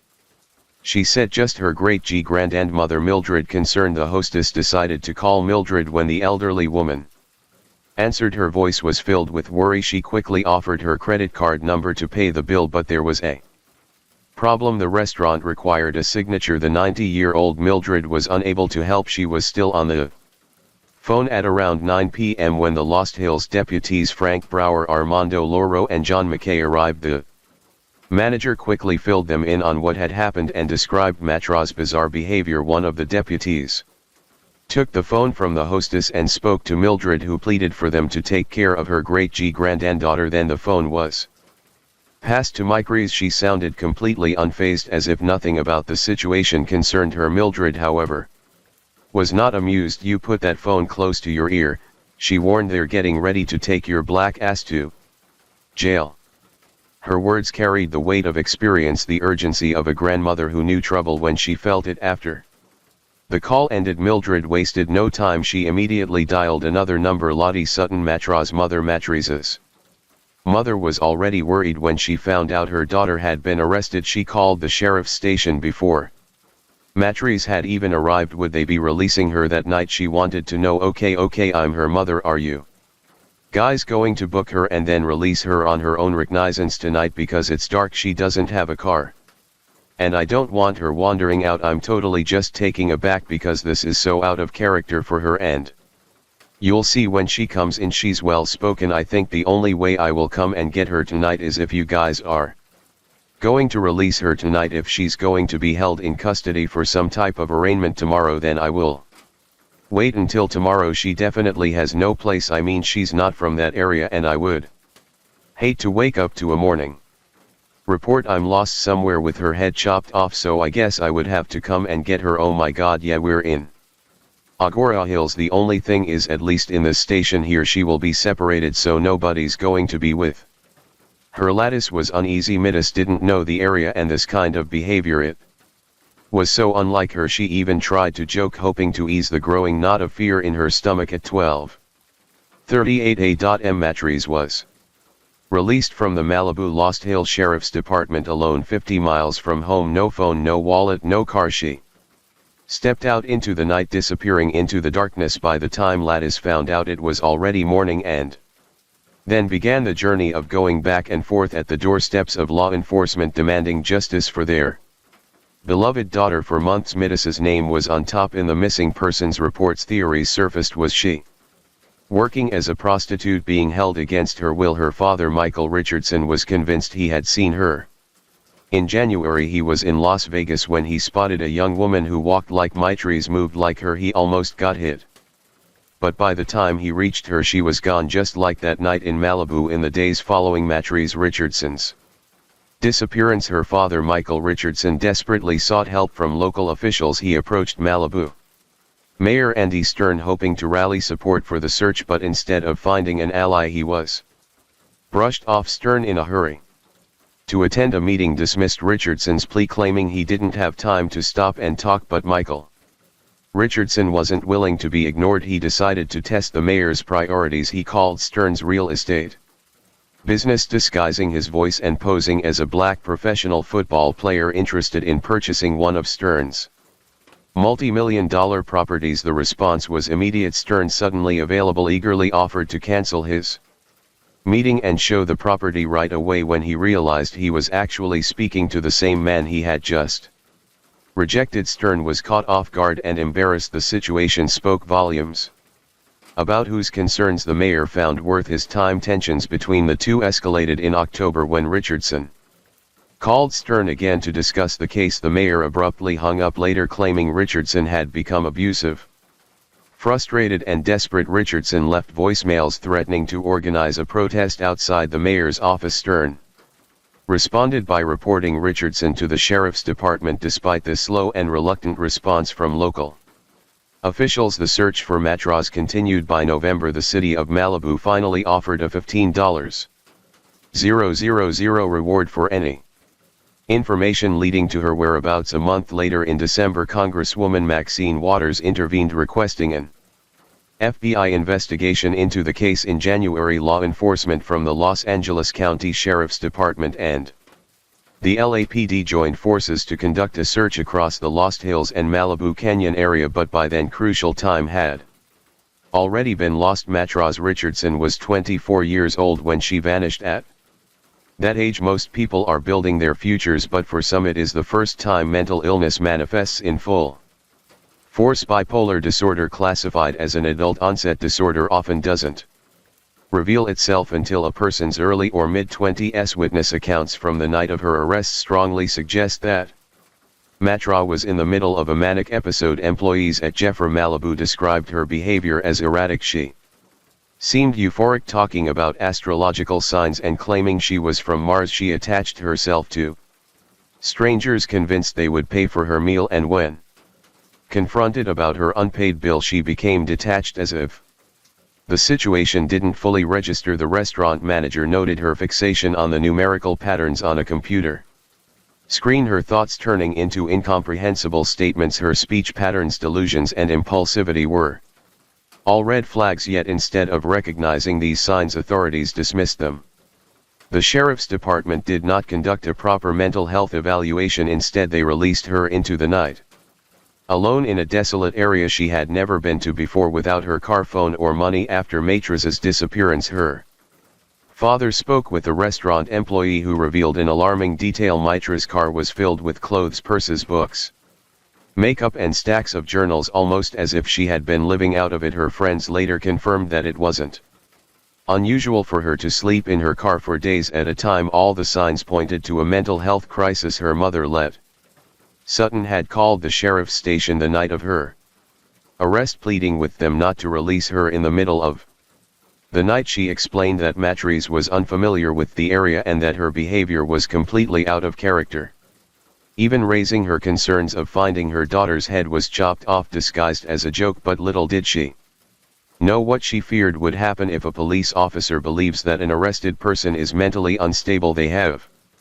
the power to detain them for a 5-1-5-0 hold, a legal term for someone who may be a danger to themselves or others. In these cases, the person is either kept under strict watch at the station or sent to a hospital for a 72-hour psychiatric evaluation, but both options require extra paperwork, time and effort. That didn't happen with Matrice Richardson. The deputy who arrested her, Lauro, didn't mention anything unusual in his report. No strange behavior, no odd statements, just a simple charge: failing to pay her bill at Jeffrey and carrying a small amount of marijuana. Her record was clean. Keeping her locked up without reason would have been against policy. Matrice never called her mother from jail. The only number she had memorized was her great-grandmother Mildred's. The jail's logbook shows she tried to call Mildred 4 times that night. The sheriff's department later claimed that she had a conversation, but Mildred swears her phone never rang. And then came a shocking piece of information: the payphone in the station was broken. That meant Matra had to use a line that didn't record calls. No one knows if she actually spoke to anyone. She could have been talking to a dial tone alone in that cold fluorescent lit room with no way to reach her family. Her mother Letty assumed Matra would sleep in the holding cell overnight, but at 5:35 a.m. she called the station to check on her daughter, only to hear words that would haunt her forever: "She's not here." The jailer Sharon Cummings knew Matra had no belongings, nothing but her driver's license and 2 keys in her pocket. She also knew no one had come to pick her up yet. Despite all that, Matra was released at 12:15 a.m. into the pitch black night. Alone with nowhere to go, the sheriff's department later claimed she was offered a place to stay in the lobby, but that she turned it down, saying she was going to meet friends. But what friends? No one was expecting her. The jail sat along a desolate stretch of road. The nearest open businesses were a mile away, out of sight, past empty sidewalks and darkened buildings. Beyond that, just the vast sprawling wilderness. A moment after speaking to Cummings, Let Ice called the station again. This time she spoke with Deputy Kenneth Baumgardner. "Is it 24 or 48 hours? She was arrested last night. This is the first time she's been arrested. She's in an unknown area that she's never been in. She's without a vehicle. Nobody can find her. Your facility. Her name's Miss Richardson." "Okay, do you know if she's here now, or was she released?" "They said she was released." She had no idea that this conversation would mark the beginning of a nightmare. After her release, sightings of Matri's were unsettling, to say the least. At 5:30 a.m. a man called the sheriff's department to report a young black woman asleep on his lawn. When he approached her, she assured him she was just resting. By the time deputies arrived, she had disappeared again. Another sighting at 7:30 a.m. reported a black woman walking around the area.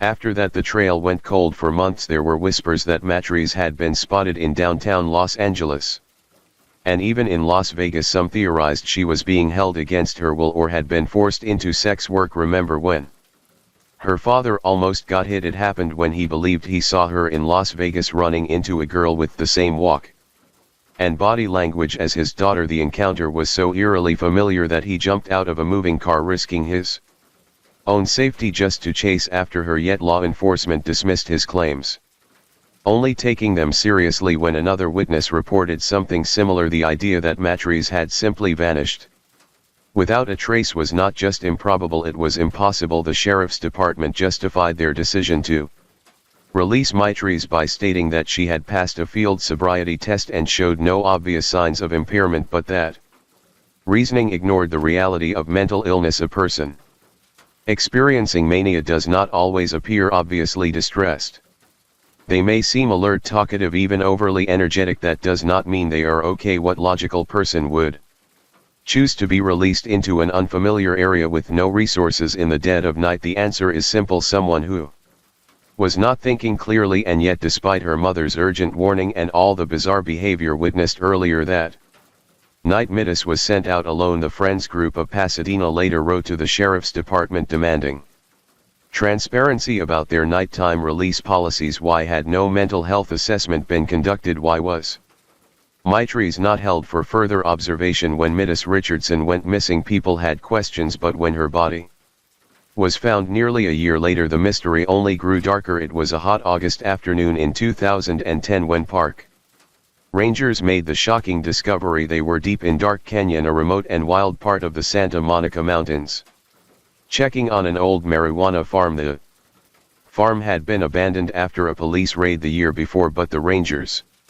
were making sure no one had come back to restart the operation. Dark Canyon was the perfect hiding place, thick with trees and steep hills. It was hard to reach and rarely traveled. It was close to Malibu and Calabasas, yet felt completely cut off from the world. The only way through was by scrambling over boulders and pushing through sharp, scratchy bushes. Poison oak grew everywhere, and the creek that ran through the canyon made the ground slippery and uneven. Anyone moving through this area had to be careful. The rangers found the usual signs of an old Gross sight: coiled garden hoses, broken pipes and other scattered equipment, but no new plants. Satisfied that the farm was still shut down, they started heading back. Then they saw something unusual. A clearing about 60 feet from the creek. It looked like nothing at first, just dirt and fallen leaves, but as they stepped closer, something pale stood out against the dark earth, a skull, and beneath it a body. The remains were badly decomposed,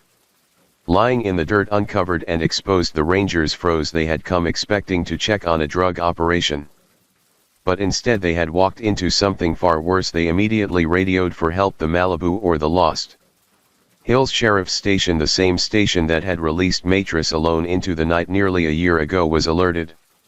Deputies arrived quickly, securing the area and calling in the coroner, though no one had confirmed it yet. They all knew the missing woman had finally been found. Story 5: I've never hurt my wife. I've never hurt her. This man would go on to do things so horrific most people can't even begin to imagine, but here's what he won't tell you. Josh Powell wasn't just a bitter husband, he was a monster. She has a very low self-esteem because of severe emotional abuse as a child, and I've had to try to help her get through that. What happened to Susan Powell is still a mystery to this day. In December 2009, she vanished without a trace from her home in West Valley City, Utah. No calls, no messages, just gone, and the only person who had an explanation was her husband, Josh Powell. His story starts long before Susan ever met him, and from the very beginning there were warning signs. Josh was born on January 20, 1976 in Puyallup, Washington, to Stephen and Tarika Powell. He had 4 siblings: Michael, John, Jennifer and Alina, but life in the Powell household was anything but normal. His father, Stephen, was controlling and inappropriate, creating a toxic environment for his children. According to divorce records, Stephen openly shared explicit content with his sons and refused to set boundaries. Josh grew up in a home where nothing felt off limits. Even adult content would play in front of the kids, and it showed in his behavior. As a teenager, he once killed his sister's pet gerbils out of anger. Another time he held a knife to his mother's throat during an argument, and when things didn't go his way, he threatened to kill himself. In the year 2000, Josh met Susan Cox at a church dinner. She was kind, hardworking and full of life. Within a year they were married, but Susan had no idea what she was walking into. For a while they lived with Josh's father, Stephen, in Washington, and that's when things got deeply disturbing. Stephen became obsessed with Susan. He followed her around with a camcorder, used a small mirror to spy on her while she used the bathroom, stole underwear from her laundry, read her journals, and posted love songs online under a pseudonym. One day he finally confessed his feelings to Susan. The entire conversation, including the rejection in Susan's horrified voice, was accidentally recorded on his own camcorder. That was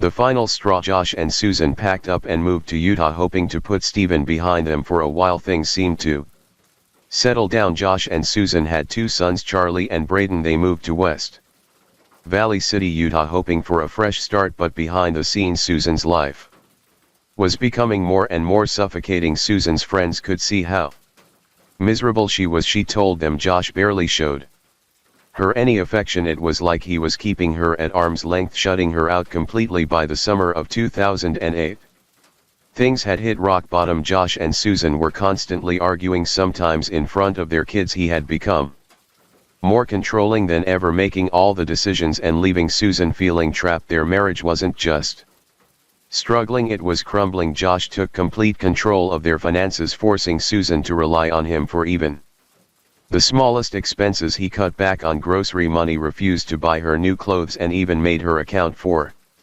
every dollar she spent. While Josh kept their bank accounts under lock and key, he had no problem spending on himself. He wasted thousands while Susan struggled to afford basic necessities. Then there was the car. They had 2 vehicles, but Josh insisted that the family car was his to use. Instead of letting Susan drive to work, he forced her to ride a bike no matter the weather, no matter how exhausted she was. He also began pulling away from their shared faith. The couple had been active members of the Church of Jesus Christ of Latter-day Saints, but as time went on, Josh refused to go with Susan and the boys. He mocked her for believing, made excuses to skip services, and discouraged her from participating, but the worst betrayal was that he refused to cut ties with his father even though Susan had made it clear that Stephen was dangerous, disgusting, and not someone she wanted near their family. But Josh didn't care. He continued talking to his father, ignoring Susan's fears, and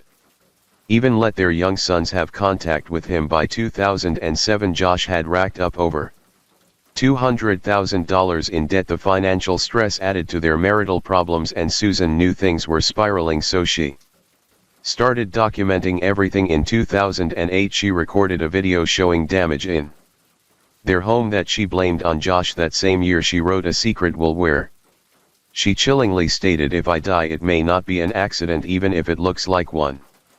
And just a year later, she would vanish without a trace. Then her oldest kid would refuse to talk about her. "I don't know where she got lost. I didn't see where she got lost." "You didn't see where she got lost? Where was the last place you did see her?" "John knows." "John does?" "Yeah, but he's one of the uncles that lives with my family." "He lives with your family and he knows what he went where Susan went?" "He did." "And where do you know where Susan went?" "No, John does." "We can't talk about Susan or camping. I always keep things a secret." On Sunday, December 6, 2009, everything seemed normal, at least on the surface. That morning, Susan, Charlie, and Braden attended church as they always did. Susan was her usual self, chatting with friends and tending to her boys. Nothing seemed off. After church, a neighbor dropped by for a visit, spending some time with the family before leaving. No one could have guessed that this would be the last time anyone would ever see Susan again. The next morning, December 7th, everything immediately felt wrong.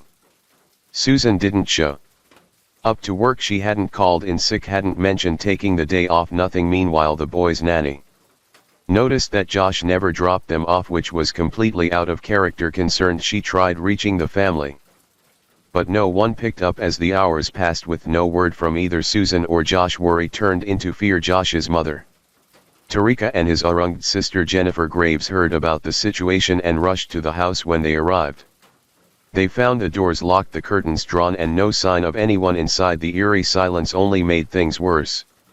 They knocked, they called, nothing. Now in full panic mode, they contacted the police. Officers arrived and broke into the home, fearing the family might have suffered from carbon monoxide poisoning or some other emergency. What they found inside was unsettling. The house was empty, but something was off. Susan's purse, wallet, and identification were still there, sitting untouched. Her cell phone was later found inside the family's only vehicle, a Chrysler Town and Country minivan that Josh had been using. It had been turned off. There was no sign of struggle, but something caught the officers' attention immediately. 2 box fans were positioned in the living room, blowing air directly at a damp patch on the couch. It was an odd detail, one that didn't sit right. Hours later, around 5:00 p.m., Josh finally returned home with Charlie and Braden. Police wasted no time in bringing him in for questioning. His explanation was bizarre. He claimed that after midnight in the early hours of December 7th, he had taken his 2 young sons, ages 4 and 2, on a last-minute camping trip. The destination was oddly the Pony Express Trail in western Utah, a remote area with nothing but snow and freezing temperatures. He said Susan had stayed behind, sleeping at home. His story made no sense. Who takes their toddlers on an impromptu camping trip in below freezing temperatures in the middle of the night? Especially when there's work in daycare in just a few hours. Police found it even more suspicious when they realized that Josh had never told his boss he wouldn't be coming into work that day. When asked why, he gave an even stranger response. He claimed he had simply lost track of the days and thought it was Sunday, not Monday. Investigators were determined to verify Josh's story. They sent a team to the exact area he claimed to have camped. There was no evidence that anyone had been there. No tire tracks in the snow, no footprints, no fire pit, nothing. It was as if the trip had never happened. And something even stranger happened on December 8th. After a second round of police questioning, Josh suddenly rented a car from Salt Lake City International Airport, and then he disappeared for nearly 18 hours. His whereabouts during that time remain a mystery. When Josh finally resurfaced, he called his mother from Interstate 84 in Tremont, Utah. He was disoriented, giving vague answers about where he had been. Later, he told his sister Jennifer that he had been aimlessly driving around the city. getting on and off different freeways at random. When police got hold of the rental car, they discovered that he had put an additional 807 miles on the odometer. Where did he go? What was he doing to this day? No one knows, but one thing was becoming painfully clear: Josh Powell was hiding something. 2 days after Susan's disappearance, police searched the Powell home again. This time they uncovered something unsettling on the floor. They found traces of Susan's blood, not a lot but enough to raise serious questions. And then inside the house they came across something even more unsettling: life insurance policies on Susan, totaling $1.5 million, and a handwritten letter from Susan herself. In it she detailed her growing fear for her life. She had been terrified of Josh, and now she was missing. Years later, DNA tests confirmed that one of the blood samples belonged to Susan, but another sample came from someone else, an unknown male contributor. To this day his identity remains a mystery. As police dug deeper into Josh's actions after Susan's disappearance, his behavior became even more suspicious. He drained her retirement accounts, cancelled her regular chiropractic appointments, and pulled his sons out of daycare, all within days of her going missing. It was as if he was erasing her from their lives. And then there was even more disturbing. Josh had talked to co-workers before about how to dispose of a body in an abandoned mineshaft. At the time people brushed it off as an odd offhand comment. Now it didn't seem so random. While investigators tried to piece together what had happened to Susan, they turned to the only other people who were with Josh that night were his sons.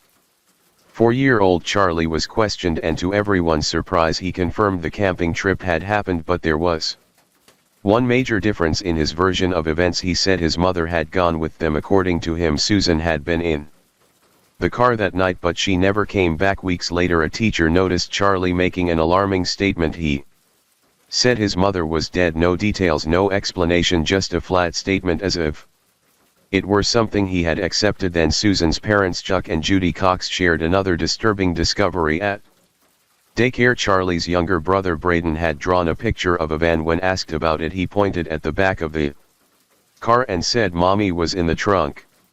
At this point police were growing increasingly convinced that Josh knew exactly what had happened to Susan. They planned to bring him in for further questioning and subpoenaed all footage, both aired and unaired, of Josh's interviews with local news stations, but Josh had no interest in cooperating. On December 14, he lawyered up. Over the next few days he became more distant and unresponsive with authorities. Then just before Christmas he packed up his sons and left Utah, heading back to Puyallup, Washington to stay with his father, Stephen Powell. By December 24, police officially labeled him a person of interest, but the horrors were not over. Not yet. In 2010, Josh Powell moved into his father's home in Puyallup, Washington, bringing his 2 young sons Charlie and Braden with him. With Susan gone, it seemed like the Powell men were closing ranks. Josh made it clear he wasn't coming back to Utah, announcing plans to rent out their home in West Valley City. Some reports suggested that he left after losing his job, but to those who knew him it felt like he was running from something. Not long after settling in Washington, a website called susanpowell.org popped up. It claimed to be the official website of Susan Powell, but instead of focusing on finding her, it was dedicated to defending Josh. The posts accused Susan's family, her arranged sister-in-law Jennifer Graves, and even the LDS Church of launching a smear campaign against Josh. Some of the posts went even further, suggesting Susan had run off to Brazil with another missing person journalist, Stephen Kucher, a bizarre and completely baseless theory. It didn't take long for people to connect the dots. Josh and his father, Stephen Powell, were almost certainly the ones behind the site. Then by late 2010 the Powells made an even more shocking claim. Susan had been mentally ill and had abandoned her family. It was a last-ditch effort to rewrite the narrative, but Susan's parents immediately shut it down. There was absolutely no evidence that Susan had left voluntarily, let alone that she was unstable while Josh was doing everything he could to paint himself as the victim. Police turned their attention to his father, Stephen Powell. A family friend had come forward revealing that Stephen had been obsessed with Susan for years. When investigators seized Stephen's computers, they found 500 images of Susan, many of Them taken without her knowledge. These weren't just regular pictures, they were disturbingly invasive close-ups of her body. At the same time, police started looking into Josh's brother Michael Powell after he did something suspicious.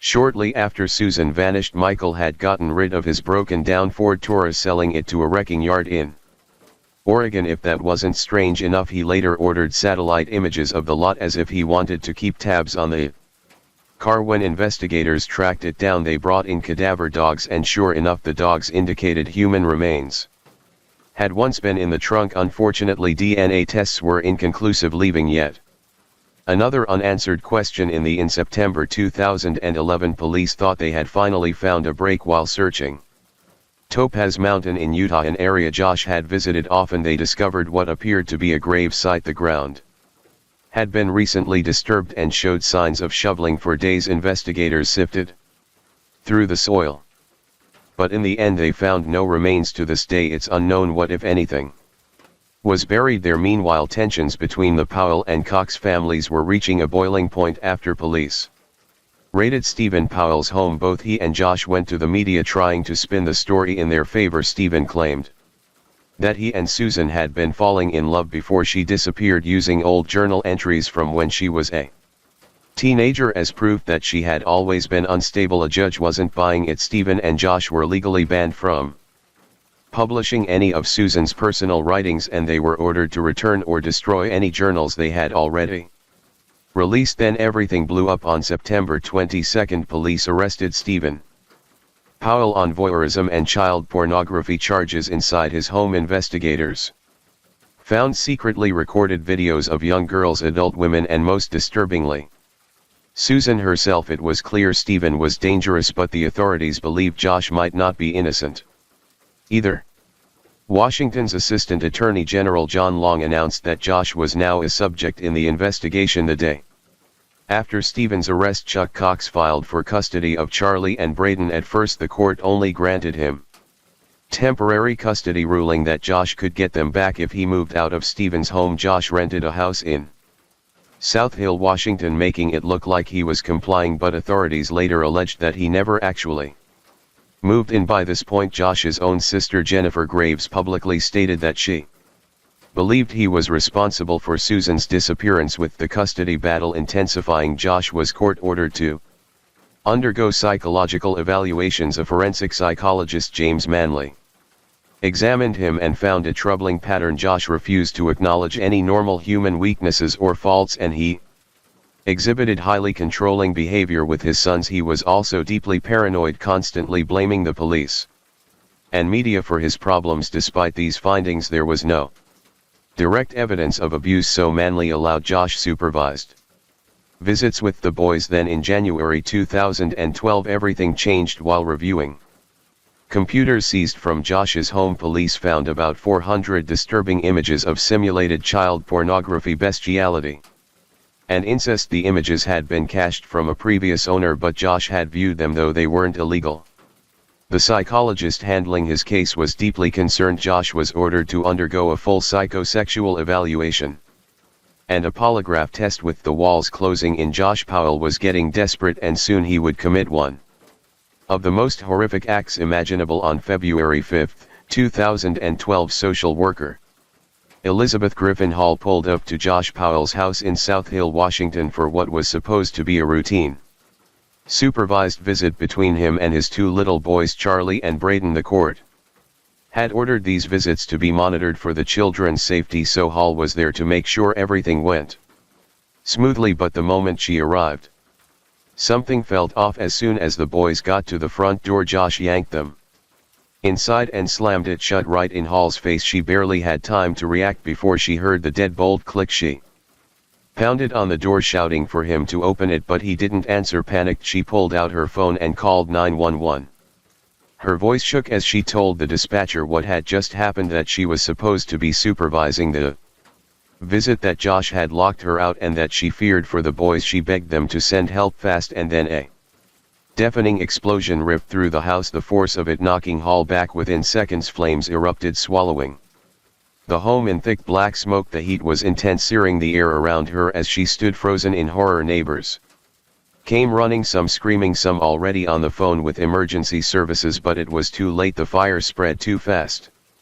There was no way anyone inside could make it out alive. Investigators later confirmed what they had suspected all along. Josh had planned this. It wasn't some accident, not some tragic gas leak. He had soaked the house in gasoline, lighting it up like a death trap. The official cause of death for Charlie and Braden was carbon monoxide poisoning, but the truth was even more gruesome. Josh had attacked them with a hatchet before the fire even started. The day before, he had emptied his bank account, donated the boys' toys to charity, and sent out final emails to family and friends. Cold, emotionless goodbyes. Charlie and Braden were buried next to the mother they never got to see again, but their family's fight was far from over. A year after Josh Powell took the lives of his two young sons and himself, his brother Michael followed a similarly tragic path.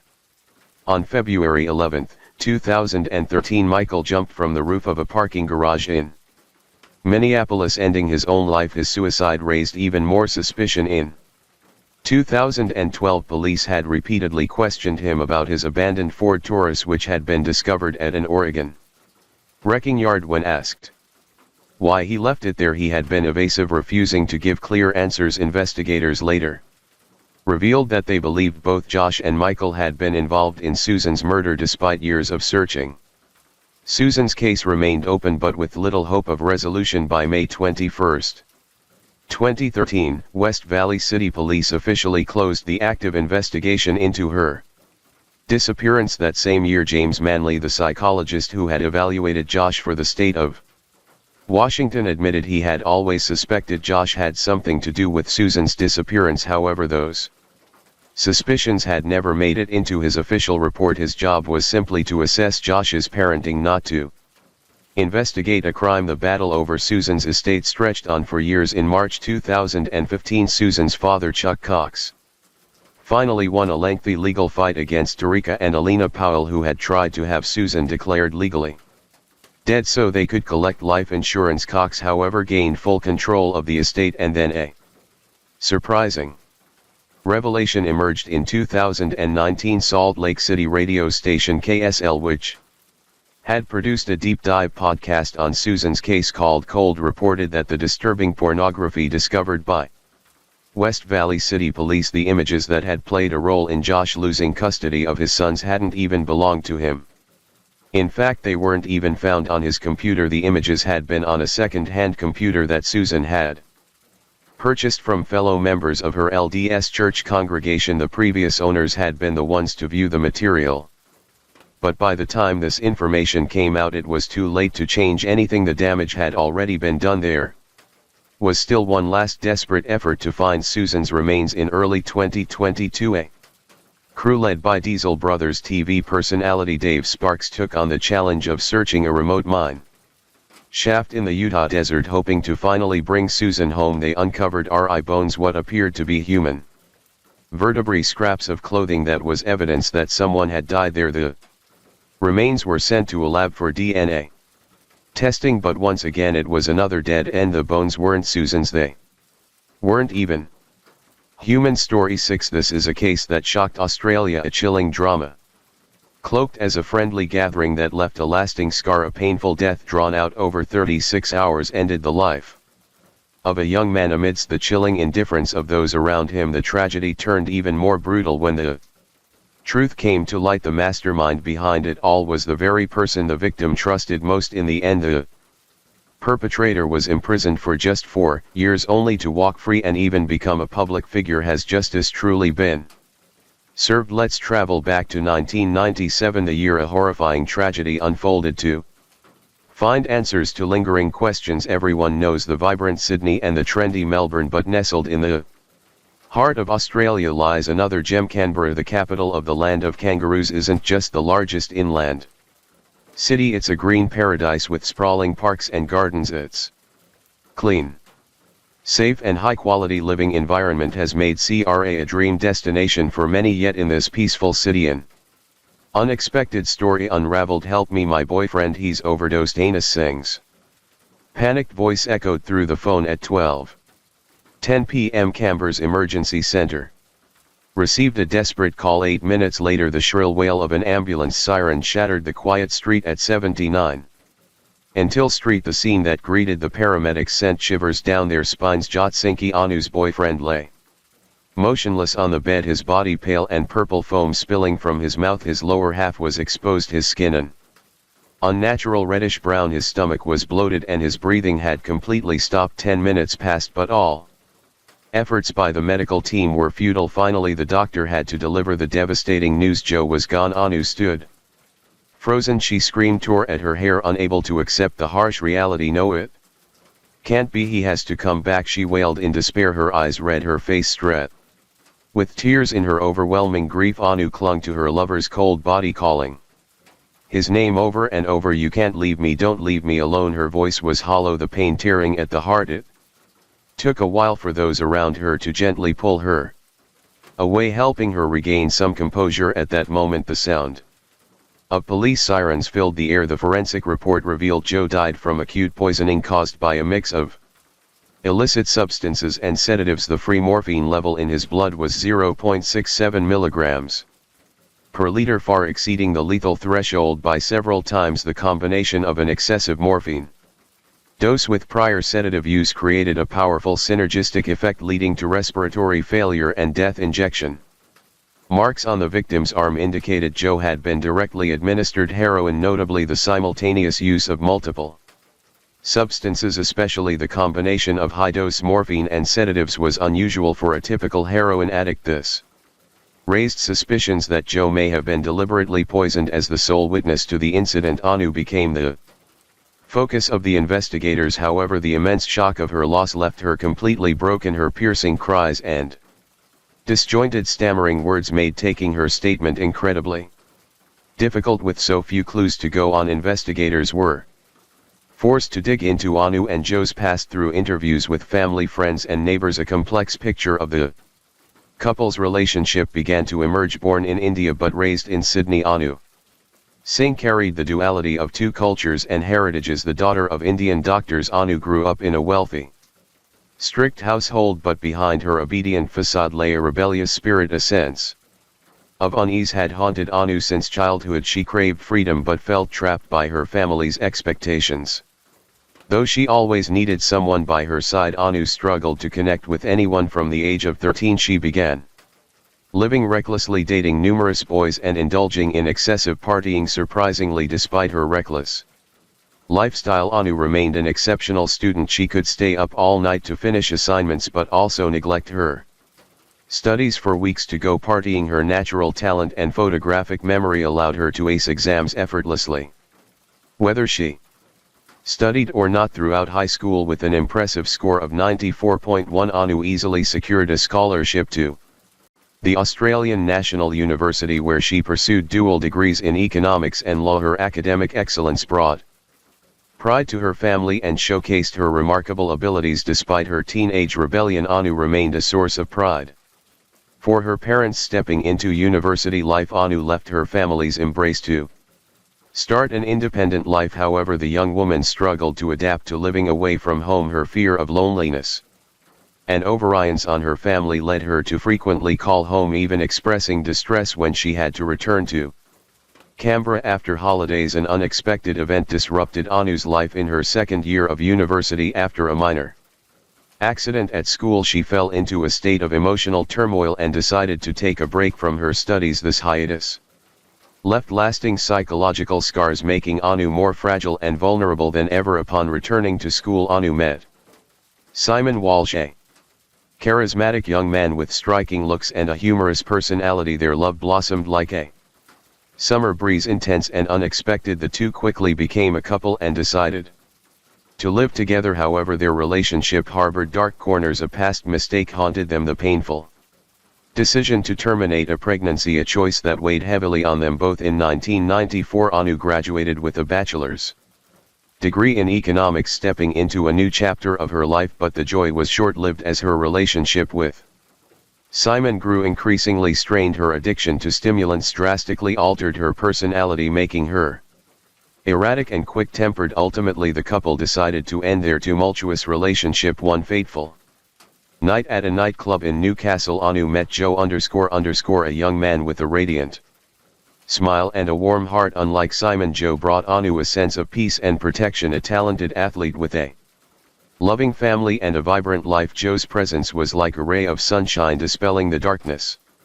in Anu's soul. In November 1994, after completing his university program, Joe decided to take time to explore the world. His travels gave him unforgettable experiences and a fresh perspective on life. Returning to Newcastle, Joe quickly adapted to the city's lively pace and secured a stable job. His life at this point seemed picture perfect, earning admiration from family and friends. However, Anu's arrival painted a very different picture. From the moment they met, Joe was captivated by her mysterious beauty and allure. Despite knowing Anu had a boyfriend, Joe couldn't suppress his intense feelings for her. He pursued her relentlessly and eventually won her heart. Anu's behavioral changes didn't escape Simon's notice. Secret messages, late night calls, and mysterious smiles fueled his suspicions. His investigation confirmed his worst fears. Anu had been unfaithful. A tense confrontation ended in a tearful breakup filled with bitter words. Though she was at fault, Anu became a victim of Simon's harsh words. His insult, calling her stupid, struck her like a dagger to her pride, plunging her into deep depression. Sleepless nights, tears streaming down her face, and a growing apathy toward everything around her revealed the immense emotional pain Anu was enduring. Despite her family's loving support, they couldn't fully grasp the depth of her silent suffering. Yet the distance couldn't hinder Joe's profound love for Anu. Though hundreds of kilometers apart, Joe in Newcastle and Anu in CRA, he always found ways to be by her side. Nightly phone calls, exhausting weekend trips, and unwavering care in every moment showcased Joe's sincere devotion. Joe was like a modern-day knight, ready to sacrifice everything for the woman he loved. He didn't hesitate to leave his stable job to be with Anu, helping her through her struggles. His actions worried his family and friends, who feared he was giving up too much for this relationship, but love had blinded Joe. He saw only Anu, heedless of everything else, to stay by Anu's side. Joe left his stable job and moved to CRA. He became not just her partner but her rock during tough times. Joe's sacrifice earned admiration from many who saw them as a perfect couple. However, Anu's mental state continued to deteriorate. Her pre-existing psychological issues seemed to worsen while living with Joe. By late 1996, Anu began experiencing strange symptoms. She constantly complained of vague aches and discomfort throughout her body. Delusional hallucinations became more vivid. She heard strange voices in her head and felt unreal sensations. Anu believed she was being attacked by invisible insects, convinced they were slowly taking over her body. Despite her frail and gaunt appearance, Anu remained obsessed with her looks. She convinced herself she was too fat and embarked on a harsh diet and intense workout regimen. Her fixation on her appearance grew worse, leading her to sacrifice her health to meet her weight loss goals. It didn't stop there. Anu also self-diagnosed herself with various terminal illnesses, from chronic fatigue syndrome to HIV. She was convinced she was battling deadly diseases. Despite her family taking her for medical evaluations and treatment, Anu refused to believe the doctor's results. She felt abandoned and misunderstood. In her despair, Anu began preparing for her death, writing a suicide note, liquidating her assets, and bidding farewell to loved ones. In June 1997, a wave of despair engulfed Anu, driving her to seek escape. As a way out, together with a close friend, she planned to end her life, even researching methods to carry out the act. But fate played a cruel twist. The one who died wasn't Anu but Joe. Joe's diary revealed a man far different from what people assumed. He was optimistic, full of life, and had big plans for the future. Joe also had no history of drug use. In fact, he despised drugs. The presence of drugs in his system was highly unusual, strongly suggesting someone had forced them into him. As the only person present at the scene, Anu became the prime suspect for the police. However, the emergency team statement offered a different perspective. They confirmed that Anu had actively performed first aid on Joe, from CPR to chest compressions. This behavior starkly contrasted with the image of someone intent on harm. The case seemed to hit a dead end as leads dwindled. Then a small detail in the paramedics' testimony became a turning point. They noted that Anu had hesitated before providing her exact address and name. This deepened suspicions about her actions. Why would Anu try to conceal her identity and the location of the incident? Was it simply due to panic, or was she hiding a darker secret? The investigation widened as police turned to those close to Anu. A search of her phone uncovered surprising details. According to friends, Anu had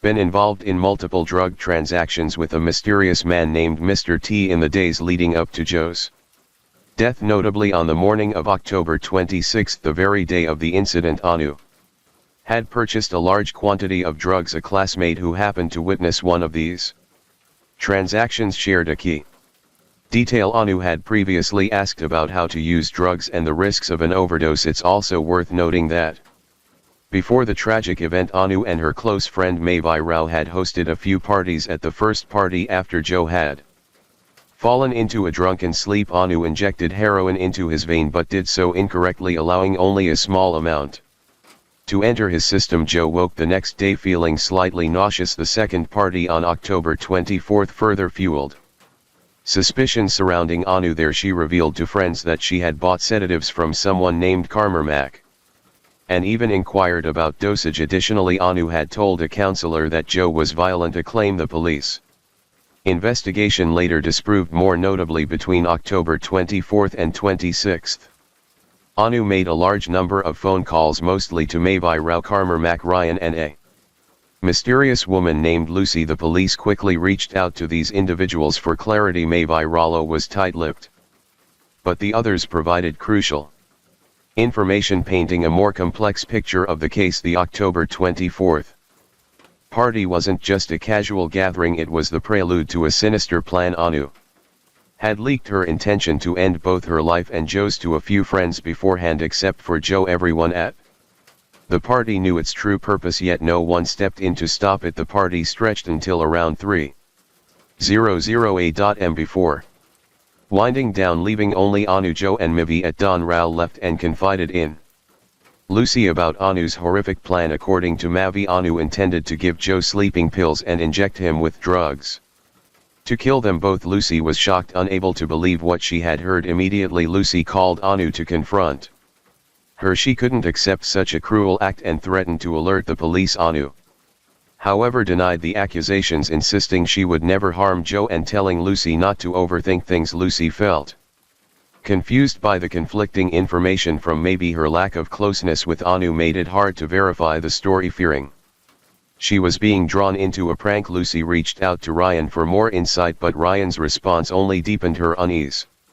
He seemed indifferent, assuring her everything would be fine. Distrusting Ryan's apathy, Lucy called Anu again. This time Anu reacted with anger, threatening Lucy. She warned Lucy not to meddle in her personal affairs, promising trouble if Lucy dared to reveal anything. Faced with Anu's aggression and Ryan's indifference, Lucy felt powerless. She realized intervening might bring her more trouble. In the end, Lucy gave up, though her conscience remained tormented by her inaction. The reason behind Ryan's calm demeanor was later revealed. Anu had once told him a disturbing story. She claimed to have intentionally infected Joe with HIV by contaminating his toothbrush, but test results proved this was a lie. Perhaps because he was so used to Anu's baseless threats, Ryan no longer took her words seriously. After the October 24 party, Ryan confronted Anu about the rumors. She admitted to giving Joe sleeping pills but insisted that was all. The next evening, when speaking with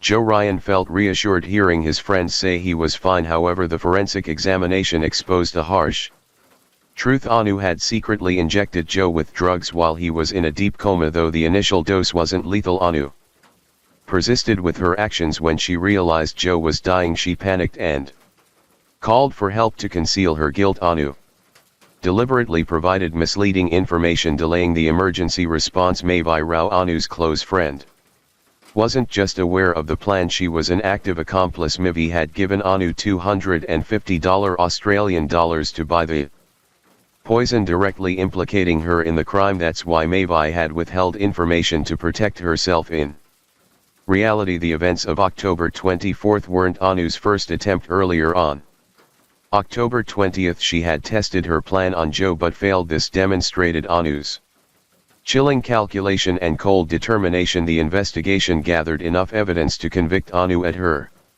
Home police found incriminating items like alcohol swab syringes and most crucially a diary detailing Anu's 4-month-long planning process. You might be wondering why Anu wanted to drag Joe down with her. The root cause stemmed from deep-seated resentment. Anu believed Joe's suggestion to use Epiac syrup for weight loss had caused her severe health issues, though in truth her problems were largely due to substance abuse. Anu blamed Joe for her suffering.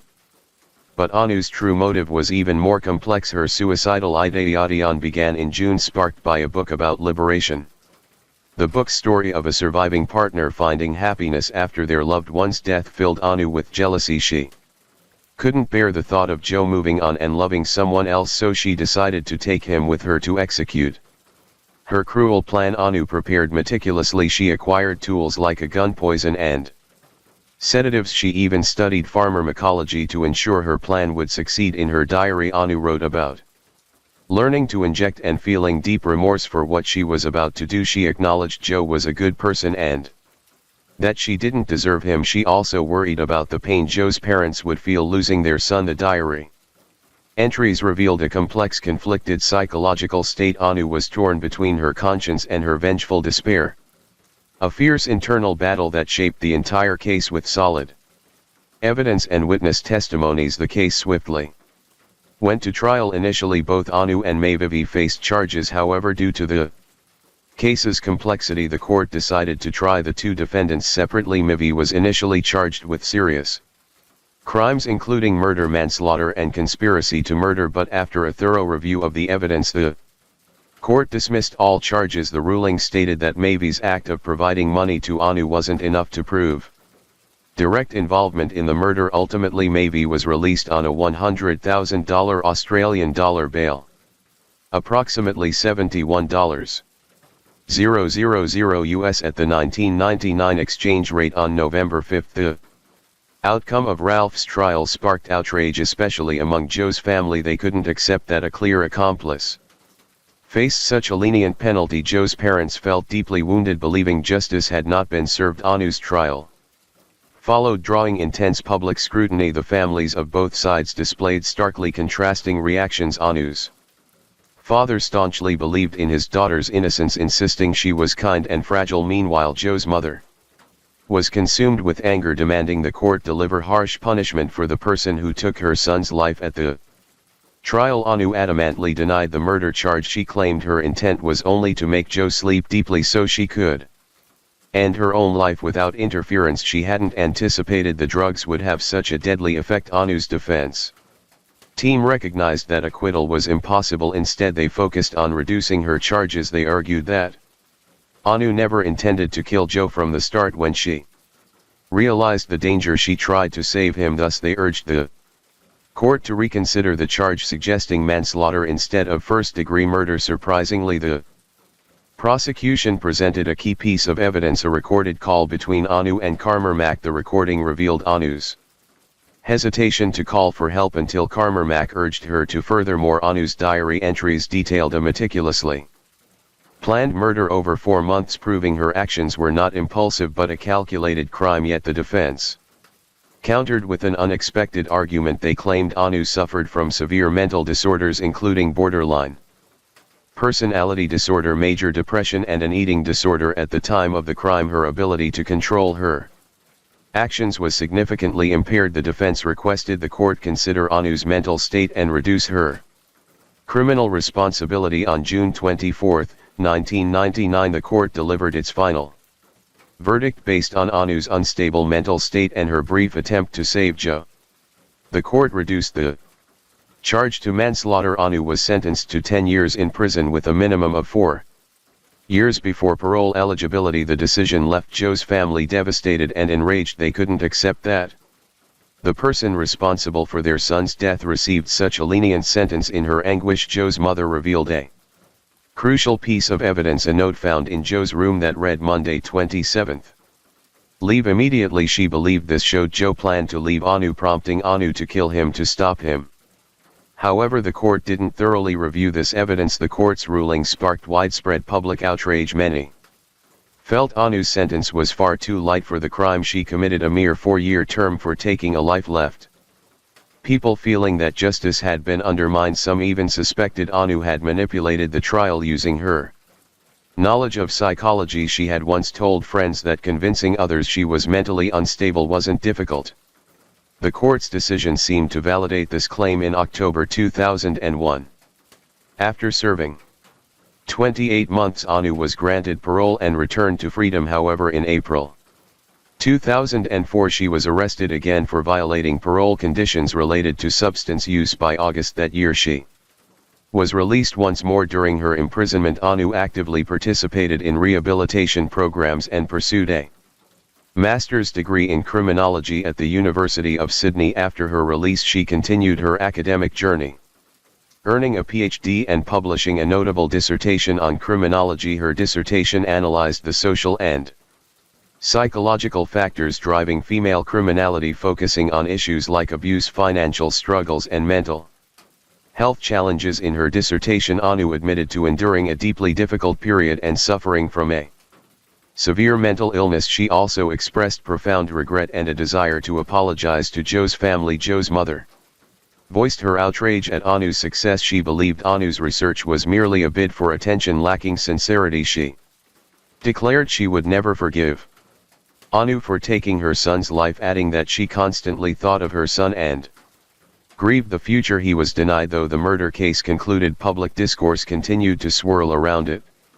Several literary and cinematic works drew inspiration from the story, most notably Helen Garner's novel Dear Murderer, published coincidentally around the time of Anu's release. The book captured public attention and stirred controversy. When news broke of Anu earning her PhD in law, many were incensed. They found it deeply ironic that a murderer could achieve such success. Online comments questioned justice and ethics, expressing concerns that Anu might use her legal knowledge to defend criminals in the future. The case gradually faded from the spotlight, but its echoes lingered in public consciousness. Despite the internet being flooded with information, memories of the case seemed to dim over time. Today, Anu lives a quiet life in Sydney, while Mavi has started anew in the US under a different identity. Yet unanswered questions about the case persist. That Anu, a convicted killer, could become an influential figure in the legal field, outraged many. Why were law students willing to attend Anu's parties? This raised questions about the values and ethics within the legal profession. Psychologists pointed out that the bystander effect was a key factor in Joe's tragic death. This phenomenon shows that when someone is in distress in a crowd, the likelihood of receiving help decreases. People tend to assume someone else will step in, leading to a collective inaction where everyone thinks that way and ultimately no one acts. The indifference of those around Joe inadvertently contributed to his lack of timely help. We must learn from this tragedy. Instead of being passive witnesses, each of us should act proactively when someone is in need. Indifference can lead to devastating consequences as the rain gently falls and the night grows deeper. Thank you for joining me here at MR Night Cared. True crime stories remind us of life's mysteries and the importance of staying aware even as we seek comfort in the quiet of the night. Let the rain carry you to a peaceful sleep, and until we meet again, stay safe, stay curious, and let the night watch over you.